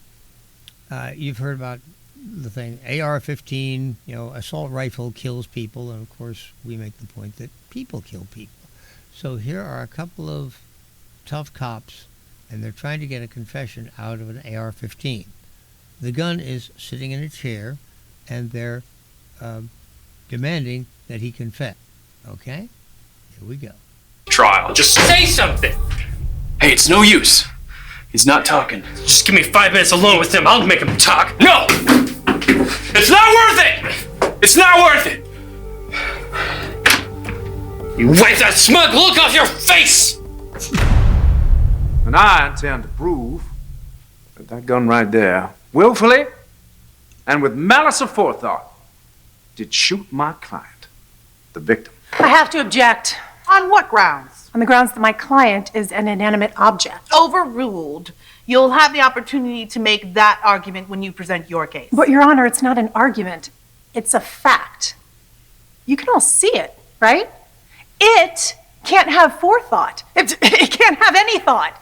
It's a thing. I said overruled. Now, everyone knows that guns are responsible for gun crime. If it's a thing, then how can it be responsible? Now, no more irrelevant outbursts in my courtroom. Can you please point to who shot you? It was that gun. It was that gun over there. I have nothing further, Your Honor. Your witness. Okay, what the heck? Sir, I am sorry that someone shot you. Someone? That gun over there. But did you happen to see someone holding the gun? I don't know what you mean. Well, guns don't shoot themselves, right? That gun shot me! Right here. Right? But do you see how the gun is just sitting in the chair? It can't shoot you. Someone would have to pick it up, wouldn't they? Like this. Oh, it's moving by itself. No! It's happening again, Caleb! It's happening again! Can we see the man holding the gun? I'm hurting you! Order in this courtroom! So I saw it pointing at him, and then the next thing I knew, it was shooting. By itself. I don't understand. Did you see someone holding it and pulling the trigger? Objection, Your Honor. Relevance. Sustained. Please stick to the relevant issue. How is a person pulling the trigger not relevant? We have a problem with guns in this country. We do not have a problem with people pulling triggers. Unless... Did you happen to see a white conservative domestic terrorist pulling the trigger? No, nothing like that. Then yes, objection sustained. In the matter of the people versus AR-15, have you reached a verdict? We have, Your Honor. And how do you find? On the charge of assault with a deadly itself, we find the defendant guilty. Okay, this is crazy. You can't find an object guilty. It doesn't make any sense. Am I the only sane one here? If I were to pick up this mug and hurl it at someone, would you arrest the mug? Remove this thing from my courtroom immediately! What charges, Your Honor? Attempted mugging.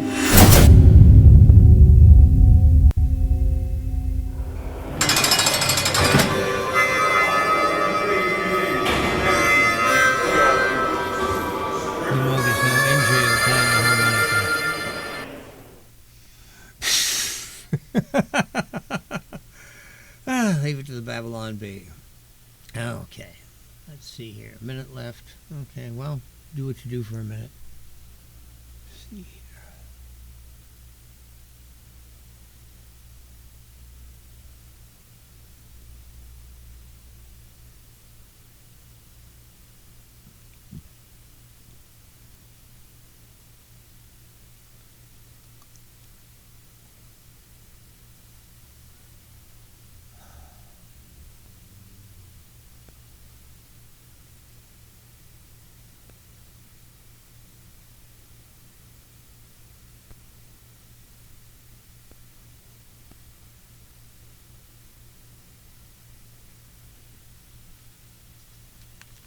Ooh.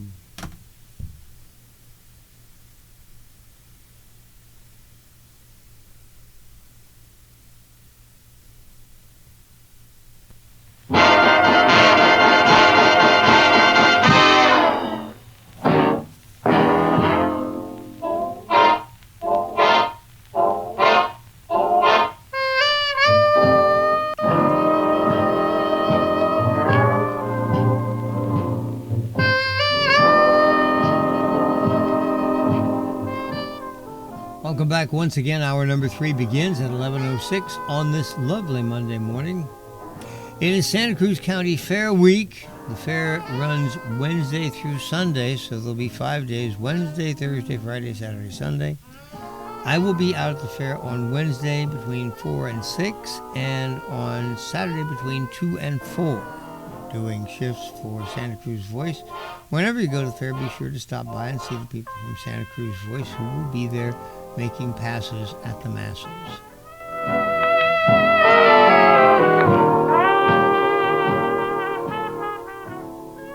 Okay. Telephone number to reach this program, 831-265-5050, 831-265-5050. And boom, there we go. Let's keep this visible.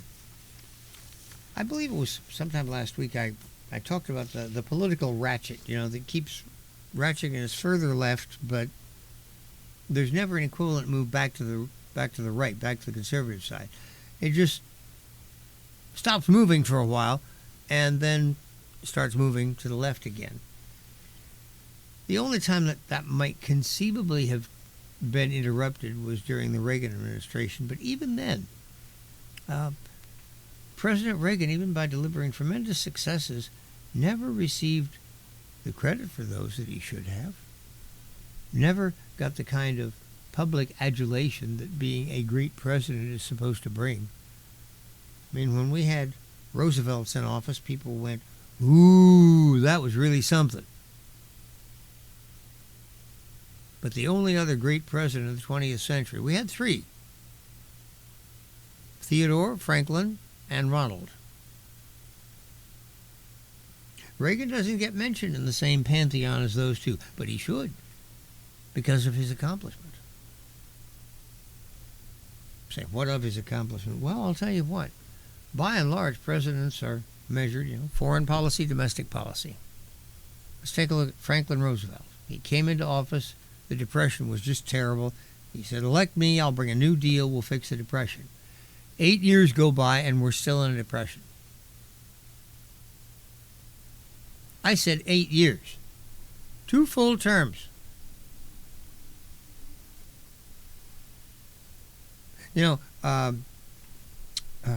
What's his name? My favorite political analyst, Michael Barone, has done some analysis that indicates that if it hadn't been for World War II on the horizon, Hitler on the move, etc., that Roosevelt would probably have been defeated for that third term, because people had simply run out of patience.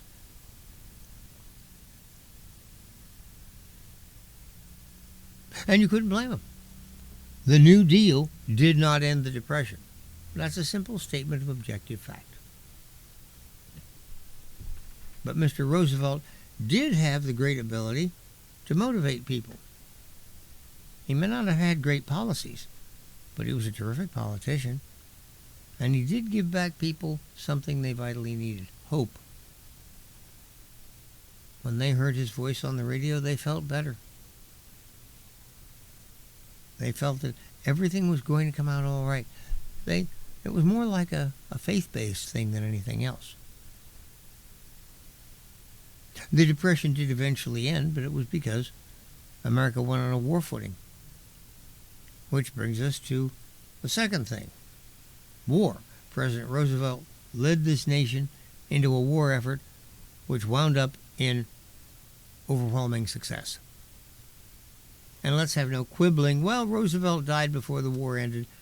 He was the one who put together the policies and the strategies that won the war. There's no question about it. So, what about Reagan? Well, when Reagan came into office, his economic challenge was not as dire as the Depression, but it had been even longer in festering. Since Lyndon Johnson's administration, for over a dozen years, the country had been suffering from inflation, plagued by persistent inflation. And now, as Reagan was getting ready to take office, this inflation was finally running in double digits, 10%, 11%. Wow. This was enough to make the American people receptive to the idea we have a crisis on our hands, we need this new leadership to face it. Within 3 years, by the time he ran for re-election, during the course of his first term, Reagan fixed the inflation, put the economy on a solid footing of solid growth, and inflation running at 0%. Insofar as economic policy is concerned, Reagan was a far more successful president than Franklin Roosevelt. There's no question about that. What about international relations? Well, no great war began on Reagan's administration, as it did on Franklin Roosevelt's. The reason for that, as you know, the reason for no great war breaking out during any of the administrations dating back to the 50s, we can thank thermonuclear weapons for that. You know, people look down their nose at mutual assured destruction. President Reagan himself said this is no way to keep the peace. My God, you got people living in fear of their lives on a daily basis. That may be so, but it worked. And as a result, the armies never marched, the missiles never flew, the guns never roared. What did happen was that Ronald Reagan took office with a vision. A Cold War that had been raging for 40 years, he said, this is foolishness. It's wasteful. It's nerve-wracking. My solution? We win, they lose. Win it and end it. Just as there is no question that Franklin Roosevelt gets credit for ending the war, or for winning the war that ended after he died, so there should be no question Ronald Reagan gets credit for winning the Cold War that ended after he left office. In both cases, the man to credit is the man who actually put in place the policies and pursued them over a period of time that succeeded in winning a victory. Those men are Franklin Roosevelt and Ronald Reagan.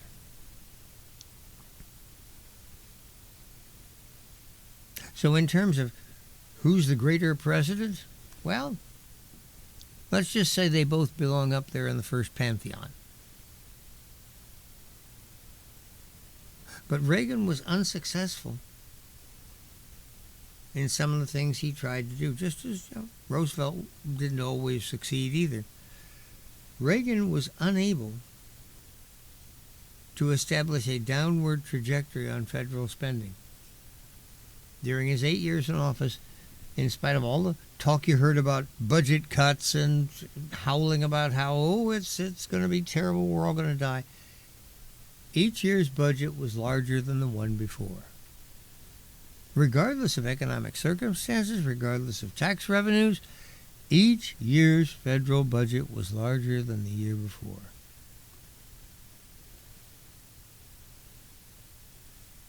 Now we've reached a point where that seems to be graven in stone, to a point where Barack Obama can shoot the federal budget up in his first year in office. When Republicans get back into office, that rocketing rise ends. But it's not reversed. And federal spending has assumed an extra $1 billion a year on down the road. Same appears true with Joe Biden. He ballooned the federal budget using COVID or whatever excuse he could come up with, but he did what Democrats love to do. Let's blow this incredible thing up. Spend every penny we can see or smell or get our hands on. Now President Trump and the Republicans are back in. Do you see the budget going back down again? Answer, no. No, you don't. And the Democrats, whenever anybody talks about saving a lousy $1 billion here and there, out of a deficit of over $1 trillion, which, remember, $1 trillion is 1,000 billion. So in order to release the deficit, you've got to somehow come up with $1 trillion in savings. 1/1000th of that amount sends the Democrats into paroxysms, conniptions, fits. So where are we? Alyssa Finley sounds the alarm. Serious credit card and auto loan delinquencies have climbed to 08-09 recession levels. The housing market shows cracks. The labor market is weakening. You wouldn't know it from the buoyant stock market and consumer spending. Credit America's buy now, pay later economy, increasingly fueled by leverage. Consumers, investors, businesses, and government are taking on more debt, which we may all pay for later. As Americans max out their credit cards after years of inflation, buy now, pay later offers are popping up everywhere. Concert vendors, travel booking sites, supermarkets, consumers can tap an app to split the cost of their purchases into installment payments over weeks or months, sometimes without interest. Unlike credit cards, many of these services don't report loans to credit bureaus, so users don't have to worry about their credit scores getting dinged if they make late payments or borrow excessively. About half of consumers have used a buy now, pay later service, according to a recent Lending Tree survey. A Federal Reserve paper last December found that such users are more likely to have low credit scores, carry a balance on credit cards, have incurred checking account overdraft fees, and have more delinquent credit accounts. Financially vulnerable consumers may be overextending themselves, the Fed paper warned. Research has also found that consumers spend more when they're given the option to buy now or pay later in stores. No doubt that's why more retailers offer the option, despite hefty transaction fees. Sweden's Klarna, a popular buy now, pay later service, last week announced the launching of an initial public offering. It's expected to be one of the biggest this year. Such services make money by capitalizing on financially stretched consumers, especially young people who don't want to tighten their belts. A recent New York Times story. For Gen Z, little treats are worth going over budget, described a trend popularized on social media of 20-somethings who cope with uncertain times by splurging on personal indulgences. Tough day at work? Treat yourself to a $5 dessert, a $30 key ring doll, a $500 guitar. If your bank account is low, you can always pay later. Such services are less expensive than payday loans, but they also enable borrowers, to extend themselves. Then again, the government has done the same thing by allowing over-leveraged home buyers to take out bigger mortgages. Taxpayers may pay for it later. About 69% of borrowers who took out a mortgage insured by the Federal Housing Administration last year had debt-to-income ratios that are considered risky, compared with 28% in 2012. 28%. Now 69%. Wow.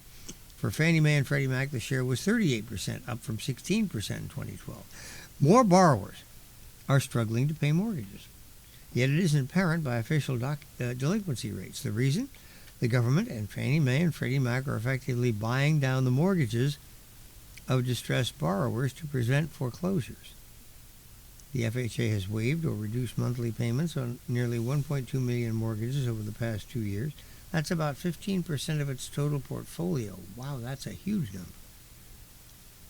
Without such forgiveness, delinquencies would be near the levels of the 2008-2009 meltdown.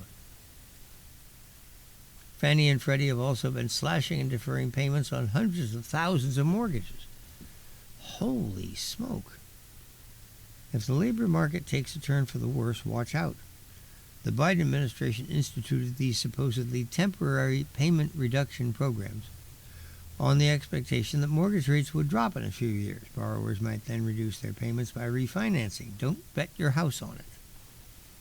Mortgage rates rise and fall with yields on long-term U.S. debt. The more government borrows and spends, buys now, pays later, the more it must pay investors in interest. This is why a rate cut by the Fed won't necessarily help homeowners or mortgages.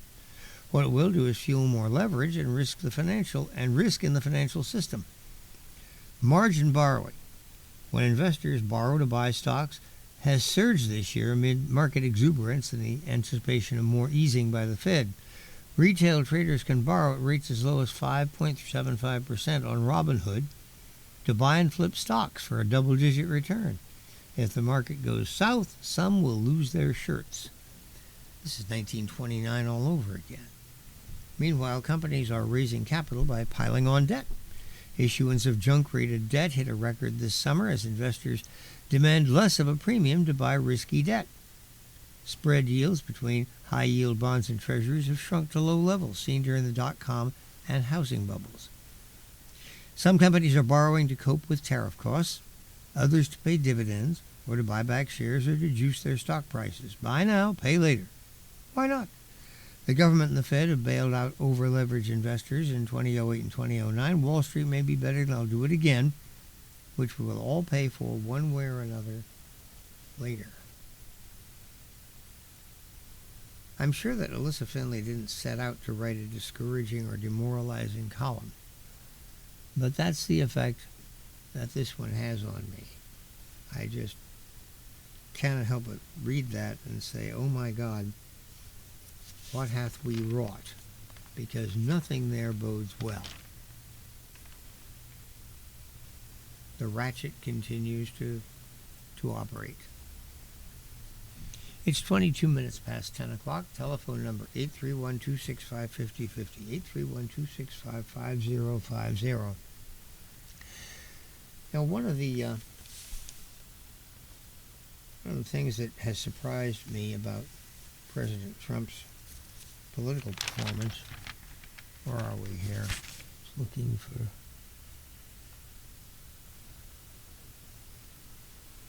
That's not there. Okay. There was information on Mr. Trump's approval rating. He's at 43, 44%, something like that in the Real Clear Politics average, which is underwater, but not dramatically so. And it's pretty much, where he's always been, where, right around between 40 and 45% approval. They go into additional detail, ask, okay, how do you approve of his position, of his performance on this, or this, or this? On immigration and border control, Mr. Trump's approval rating is something like 49, 50, 51%, right about in the middle. Does that make sense to you? It doesn't make sense to me. It really doesn't. One of the biggest issues in the election, as big as the economy, I would say, was unlimited illegal immigration. People had come to realize that in spite of their denials, the Biden administration had simply opened the borders. And you had millions of people streaming in expecting to remain. And Donald Trump roaming the country saying, elect me, I will close the border, and I will find the people who are here illegally, and I will send them home. And people in poll responses said that was exactly what they wanted. Well, now Mr. Trump is setting about doing that. Promises made, promises kept. So why isn't he reaping a higher approval for that? Normally, when politicians promise to do things that people want done, and polls indicated they did want these things done, but then there's a tendency to say, well, thank you. We approve of your performance on that particular issue. But it's not happening. And I'm wondering why. And this is a question I'm going to put to my audience. Maybe there's somebody out there who's listening to me right now who says, well, I have an idea about that. If you do, I want to hear it. Because this seems counterintuitive to me. President Trump is keeping his word on the border and on immigration, and yet, whereas people in the 60, 70% range said that they wanted these things done, now that he's done them or is doing them, people still are unimpressed. And this is politically dangerous because, Mr. Trump has a midterm coming up, and if he's not getting credit for doing the things that people wanted done and that he did, then, geez, what's going to happen? A few more thoughts on this when we get back. Right now, the telephone number, 831-265-5050. Again, Do you have an idea of why this disconnect exists? Because if so, I'd like to hear your thoughts. I'll be back in 2 minutes.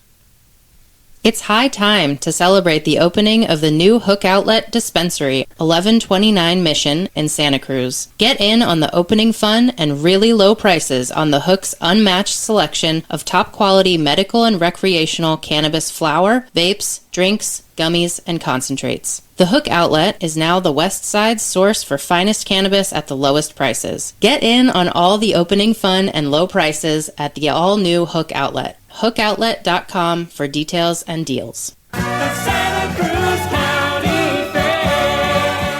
Our Santa Cruz County Fair is among the nation's best. What makes our fair so good is its people. Join your friends and neighbors at santacruzvoice.com as we preempt our local programming Wednesday through Saturday to feature the people of the fair, its staff, volunteers, contestants, entertainers, vendors, and as many of the fair's 70,000 visitors as we can coax onto the mic. Wednesday through Saturday noon to 8 on santacruzvoice.com. And be sure to stop by the Voice broadcast booth on Apple Blossom Way and have your say. Brought to you by Anbar Moving and Storage, Back Nine Grill and Bar, Bay Federal Credit Union, Chuck Allen Properties, City of Watsonville Airport, De La Colmena Market and Catering, Eric's Deli Cafe, Freedom Meat Locker, K&D Landscaping, Knox Garden Box,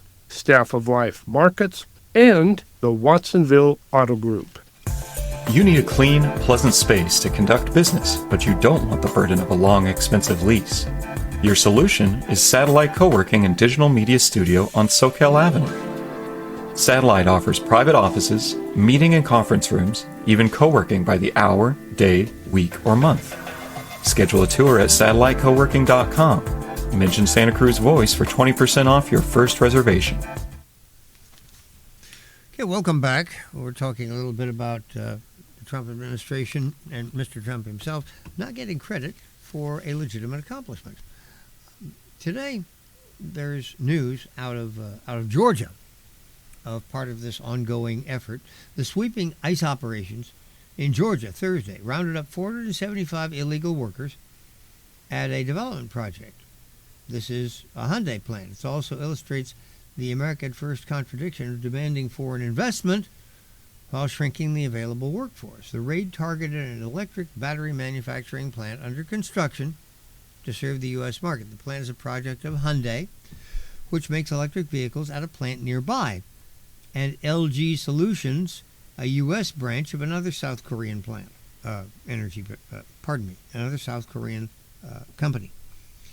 Most of the arrested were Korean nationals. Some were Mexican.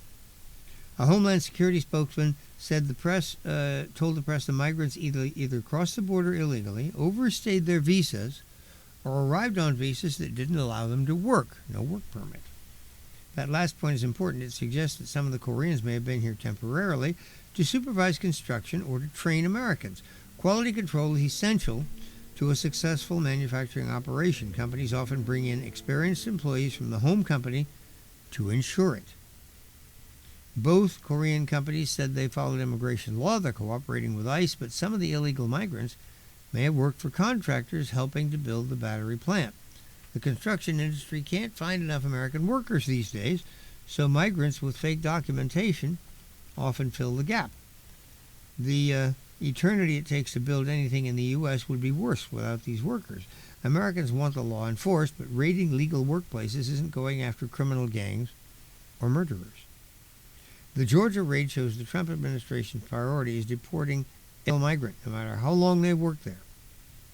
This makes every employer a potential target of an ICE raid if the agency suspects foreigners are working there. This is having a notable impact on the U.S. labor market. Recent monthly jobs reports suggest it's hard to know how much of the foreign-born workforce is shrinking, and that will be clearer as seasonally adjusted data arrive. But if President Trump wants a smaller U.S. population, he's going to get a weaker labor market and economy for Americans. How about asking Congress to create more legal ways to enter and work in the United States? After all, getting the benefit of the work of the people we're talking about here, that benefits our country. If people are working and producing in America, that adds to our bottom line. That's part of our GDP.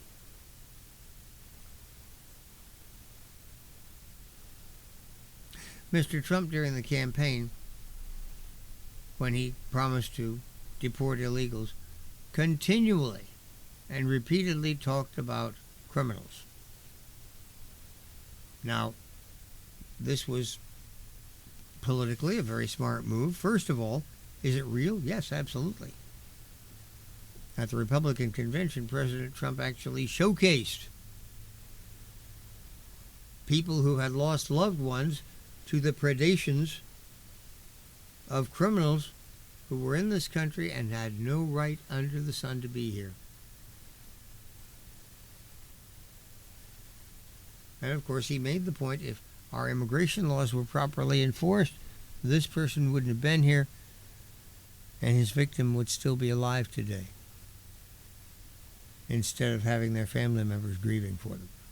All true. All true. But not mentioned in that presentation is that of the number of illegal immigrants in this country, only a tiny percentage, thank God, are criminals. And let's have no quibbling on, well, they're all criminals. They all crossed into the country illegally. I understand all that, but you know what I mean. I mean professional criminals, people for whom criminal activity is their occupation. It's what they do. They make their living by preying on innocent people, hitting people over the head and taking what they have, going through their pockets, breaking into people's houses, carjacking, buying and selling stolen goods, buying and selling drugs, contraband material. These are criminals. And most of the people in this country illegally do not fit that description. And again, thank God they don't. If we had that many professional criminals in this country, we'd be overwhelmed.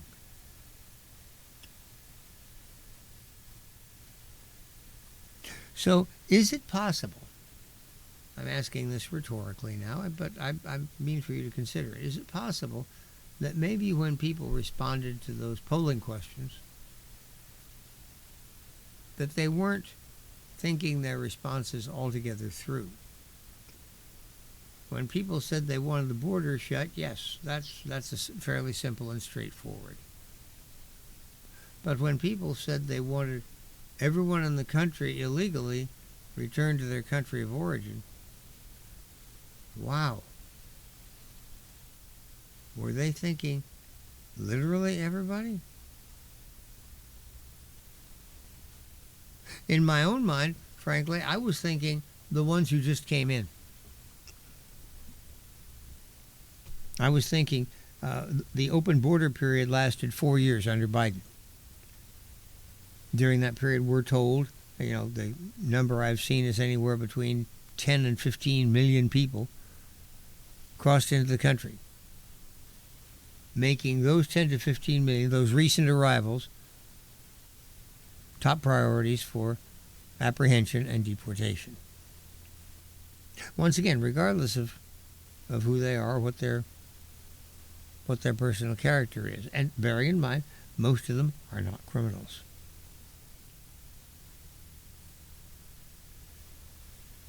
But Mr. Trump and Tom Homan now seem to have decided, okay, anybody in the country who doesn't have legal status, can't show citizenship or the proper paperwork for legal residency, is liable for deportation.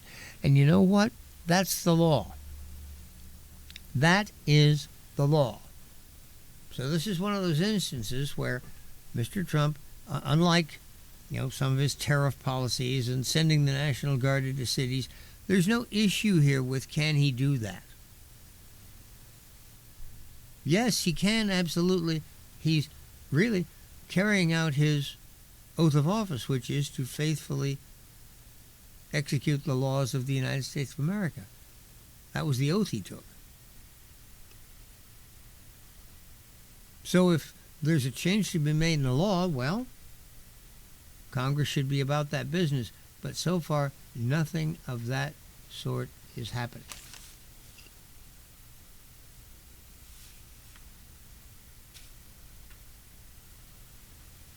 But we do see headlines about ICE raids in places like a Hyundai plant in Georgia, or a meatpacking plant up in Iowa. And it's just possible that voters, people reading about these things and hearing about these things are saying, well, that's not what I voted for. Actually, it was. You just didn't pay close enough attention.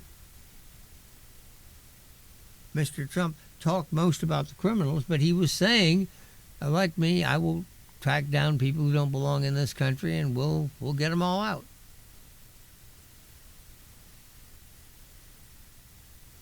But he talked so much about the criminal element that you got the idea, and you can be excused for this because it's perfectly reasonable. He talked so much that he created the impression in millions of minds that it was the criminal element that he was talking about. And them only.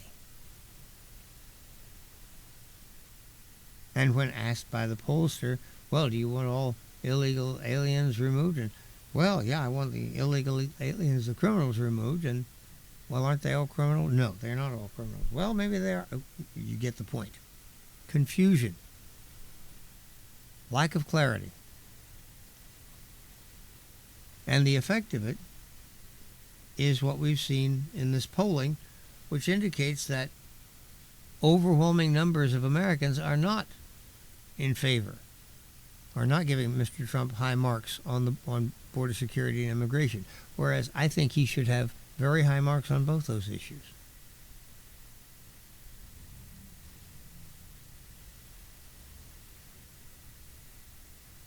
This is a demonstration, I guess, of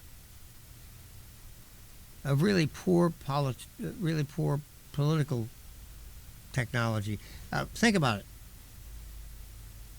A mark of a successful politician, how do you do it? One of the ways you do it, you position yourself in such a way as to be able to take credit for things that you didn't do. I mean, that's an old story, right? You look for something that's going the right way, and you promptly stick yourself at the head of it. Bill Clinton was great at that. Congress balanced the budget under Bill Clinton's administration. Who took the credit for it? Clinton.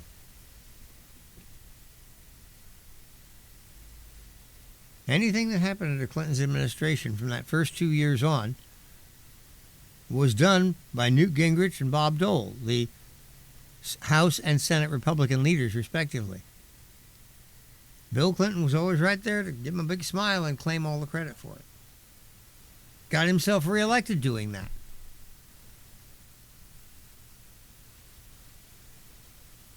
So that's a smart politician. That's a capable politician.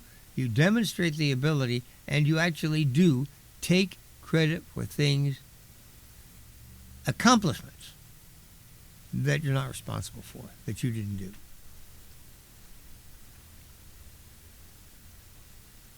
Now, everyone would expect people to take credit for legitimate accomplishments. If you actually do something, you deserve the credit for it. But what if you are so inept, so politically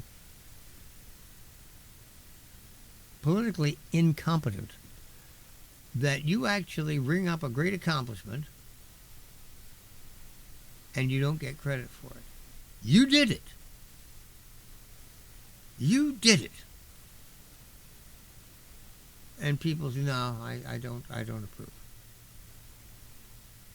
That's the position that Mr. Trump finds himself in on immigration right now.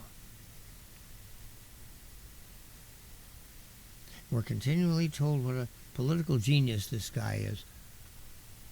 The highest popular vote he's gotten is 49.9% or 49.8%. And a 2-point win. against an opponent as weak as yesterday's dishwater.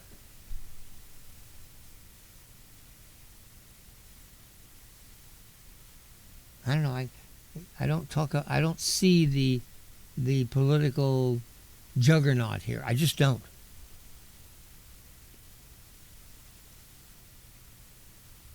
Oh, on the Republican side, to some extent, yes.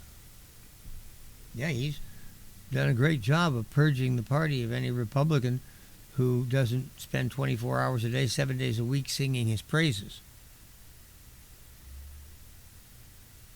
And as a matter of fact, a lot of Republican members have lost seats because of this. When he was first elected, Republicans had, 246 House seats? Now they have 220. And that's coming off a win. After the 2018 election, Republicans were down to 200 seats and reduced to a minority in the House. That's been the Republican Party's payoff for its love affair with Donald Trump. All I can say is that if there's going to be some kind of long-term great benefit, I'm all about delayed gratification. If this nail-biting and suffering today that we are going through is to enable a better, brighter, and more comfortable tomorrow, then I'm all in favor.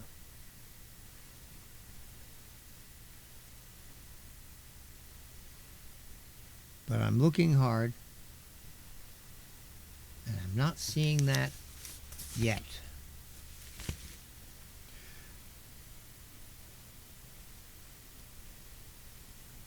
I'm Charles Freedman.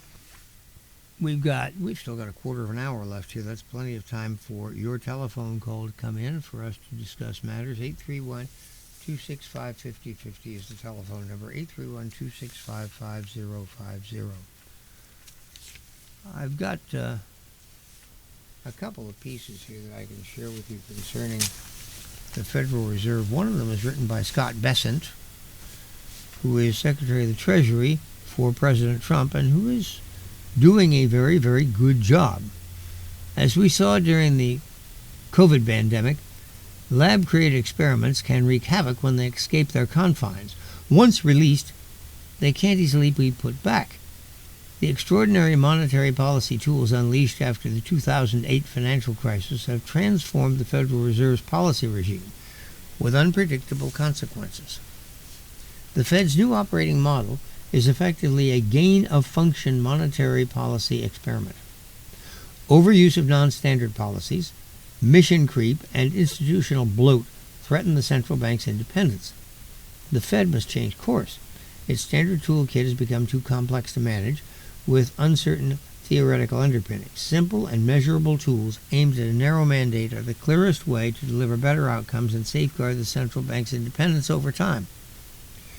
One might think that new tools created after 2008 and the centralization of the financial market would have given the Fed greater insight about the economy's direction. At a minimum, all those gained functions should have allowed the Feds to steer the economy more effectively. That didn't happen. In 2009, the Fed forecast that real gross domestic productivity would accelerate to 4% in 2011. Instead, growth slowed to 1.6%. Cumulatively, over that period, the Fed's two-year projections overstated real GDP by more than $1 trillion. Repeated misses demonstrate the Fed placed too much faith in its own abilities and an expansionary fiscal policy to spur growth. When the Trump administration shifted toward tax cuts and deregulation, the Fed's forecasts were too pessimistic, underscoring its reliance on flawed models and neglect of supply-side economics.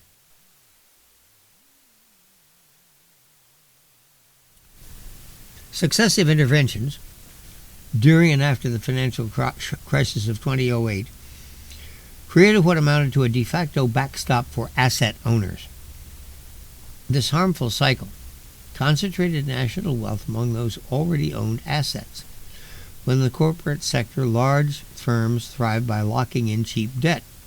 Smaller firms reliant on floating rate assets were squeezed as rates rose. Homeowners saw their property values soar, largely insulated by fixed-rate mortgages. Meanwhile, younger and less affluent households, shut out of ownership and hit hardest by inflation, missed out on appreciation. By failing to deliver on its inflation mandate, the Fed allowed class and generational disparities to widen. Its pursuit of a wealth effect to stimulate growth backfired. Unprecedented inequality is clear proof that the wealth effect is all too effective for the wealthy, but an accelerant to economic hardship for everyone else. Financial analyst Karen Petru wrote in her book, The Engine of Inequality, published in 2021. The Fed's growing footprint has profound implications for independence, by extending its remit into areas traditionally reserved for fiscal authorities. The Fed has blurred the lines between monetary and fiscal policy. The central bank's balance sheet policies directly influence which sectors receive capital, intervening in which should be the domain of markets and elected officials. Entanglement and treasury debt management creates the perception that monetary policy is being used to accommodate fiscal needs. Expanded powers have fostered a culture in Washington that relies on the Fed to bail out government after poor fiscal choices. Instead of accountable presidents and Congress have expected intervention only when their policies falter. This only game in town dynamic has created perverse incentives for irresponsibility. Regulatory overreach compounds the problem. The Dodd-Frank Act dramatically enlarged the Fed's supervisory footprint, transforming it into the dominant regulator of U.S. finance. 15 years on, the results are disappointing. The 2023 failure of Silicon Valley Bank illustrates the dangers of combining supervision and monetary policy. The Fed now regulates, lends to, and sets the profitability calculus for the banks it oversees, an unavoidable conflict that blurs accountability and jeopardizes independence.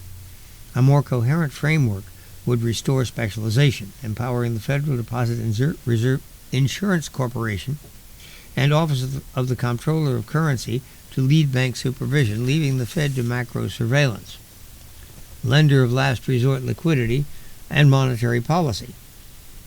At the height of independence lies credibility and political legitimacy. Both have been jeopardized by the Fed's expansion beyond its mandate. Heavy intervention has produced severe distributional outcomes, undermined the credibility, and threatened independence. Looking ahead, the Fed must scale back the distortions it causes in the economy. Unconventional policies such as quantitative easing should only be used in true emergencies. In coordination with the rest of the federal government, there must also be an honest, independent, nonpartisan review of the entire institution, including monetary policy, regulation, communication, staffing, and research. The U.S. faces short and medium-term economic challenges, along with the long-term consequences of a central bank that has placed its own independence in jeopardy. The Fed's independence comes from public trust. The central bank must recommit to maintaining the confidence of the American people. To safeguard its future and the stability of the U.S. economy, the Fed must reestablish its credibility as an independent institution, focused solely on statutory mandate of maximum employment, stable prices, and moderate long-term interest rates. So writes the Treasury Secretary of the United States, Mr. Scott Bessent. I would add to that another piece that I find today from Kenneth Griffin and Inel Kashyap. Griffin is the founder and CEO of Citadel. Mr. Kashyap is a professor at the Chicago Booth Business School. They write on the risky game that Donald Trump is playing with the Fed right now. The U.S. benefits from strong economic fundamentals, yet it faces two challenges: an unsustainable fiscal trajectory and unacceptably high inflation. Elevated long-term interest rates reflect glowing market doubts about the stability of inflation and the sustainability of public finances. Without resolution, the government will pay more to finance deficits. Young families will struggle to afford homes, and companies will invest less. Runaway inflation during the Biden administration cost the Democrats in the 2024 elections, rightfully. President Trump and his administration have made controlling inflation a priority. Lower inflation should produce lower rates, but statements and actions that undermine the independence of the Fed risk stoking both higher inflation and higher rates. The president's strategy of publicly criticizing the Fed, suggesting the dismissal of governors, and pressuring the central bank to adopt a more permissive stance toward inflation carry steep costs. These actions raise inflation expectations, increase market risk premiums, and weaken investor confidence in U.S. institutions. Mr. Trump's interventions and his dismissal of the head of the Bureau of Labor Statistics have damaged the credibility of official economic data. Together, these developments highlight risks that recall experiences in emerging markets, where political influence eroded institutional credibility. While the U.S. benefits from a large stock of credibility accumulated over decades, it isn't limitless. If eroded, markets will demand far higher interest rates for longer-term debt. History shows the dangers here. In the 1970s, the White House pressured the Fed to keep interest rates artificially low. This was Nixon. The central bank's reluctance to tighten policy as inflation accelerated contributed to a prolonged surge in prices. Regarded as one of the Fed's greatest failures, research consistently shows that once credibility is compromised, inflation expectations become unanchored. Borrowing costs rise, restoring stability becomes far more difficult.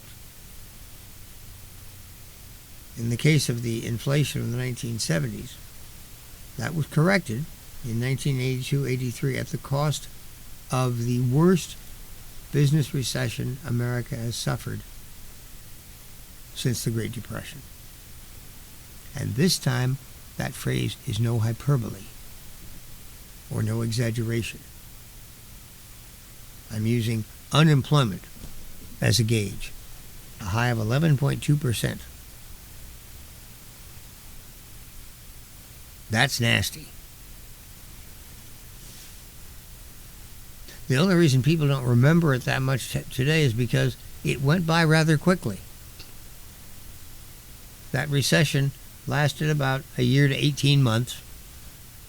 And when it ended at the beginning of 1984, well, it actually ended at the beginning of 1983. By 84, it was obvious, even to people who weren't looking, that it was morning in America. And in 1984, it was just absolutely phenomenal. I think it was a 6% annual growth with zero inflation. Astonishing. And of course, unemployment going down steadily.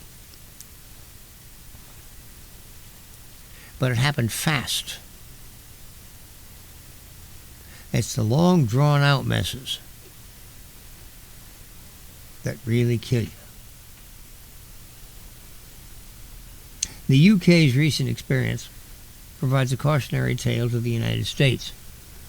Political leaders criticized the Bank of England and the Office of National Statistics, questioning their decisions and the accuracy of economic data. Amid an elevated inflation and fragile finances, this sparked a crisis of confidence that forced the Bank of England into an emergency intervention to stabilize markets. The consequences remain. Loss of credibility has left the UK facing higher borrowing costs, forcing painful fiscal choices, and involving spending cuts and tax increases. None of this is to suggest that the Fed should be insulated from criticism. In recent years, critics and supporters have vigorously debated its response to post-pandemic inflation. The Fed has responded by adjusting its statement of longer-run goals and monetary policy strategy, and has learned many painful lessons. Independence isn't a permanent entitlement. It must be earned and maintained through transparency, accountability, and performance. But there's a clear process for accountability. Congress has the duty to oversee the Fed, and this oversight must be free of undue influence from the executive branch. It is in the President's best interest for the Fed to be seen as independent and to act independently. That independence gives the central bank space to make difficult choices required to curb inflation. In a worst-case scenario, if the Fed visibly bows to political pressure and permits inflation to rise, tens of millions of retired Americans will see savings diminished. Senior voters, tired of bearing the brunt of inflation, could cost the administration dearly in the midterms. The president can protect the Fed's independence and further his objectives by nominating qualified candidates in the mold of Governors Michael Bowman and Christopher Waller, respected experts who share some of his priorities. The Senate, in turn, should fulfill its constitutional role by ensuring that only well-qualified, independent-minded people are confirmed. Protecting the Fed's independence is essential, but it's perhaps only part of the broader effort needed to strengthen America's economic foundation. To put the nation on a better trajectory, the president should press Congress to reduce government spending and advance reforms that raise long-term growth potential, modernizing permitting, ensuring that taxpayer-supported universities equip students with the skills the future demands, and pursuing immigration policies that attract the world's brightest. Congress must summon the will to halt the surge in the ratio of debt to gross product, while structural reforms, targeted deregulation, and investment in human capital reinforce the effort. And an independent Fed must have space to pursue its dual mandate with resolve to restoring inflation to 2% while safeguarding employment. Credibility in economic policy making is built slowly through practice and respect for processes. It can be lost quickly if those processes are disregarded. Preserving credibility is essential because it benefits all Americans by keeping the cost of borrowing money lower, supporting sustainable growth, and maintaining global confidence in U.S. institutions. Once lost, it's costly and time-consuming to rebuild. Protecting it must remain the central priority of U.S. economic policy. I'm Charles Freedman. Some words of warning to end today's program on the Fed and what is to be done. Love that phrase. I credit Lenin for it, although I have no other sympathies for him. We've got about a minute left. Time for me to remind everybody that you're in tune with Santa Cruz Voice, the America's proudest, only, first, whatever, online radio station. Available everywhere. Everywhere you can get the internet, you can listen to us. So when you go on your vacation, take us along. The Charles Freedman program airs on on Santa Cruz Voice between 9 and noon every weekday morning. So 3 hours of news talk every weekday morning. I'll be with you again tomorrow morning at 9:06 for precisely that purpose. Thank you very much for being with me today. And remember, this is Santa Cruz County Fair Week. The fair begins Wednesday. I'll be manning the booth Wednesday from 4 to 6. Stop by, say hello. If you don't catch me then, I'll be back on Saturday between 2 and 4. Thanks very much for listening to today's program on Santa Cruz Voice. I'm Charles Freedman. Appreciate the callers we had during the first hour. Maybe tomorrow we'll have better luck. Stay tuned for the Noon Balloon. I'll be back tomorrow.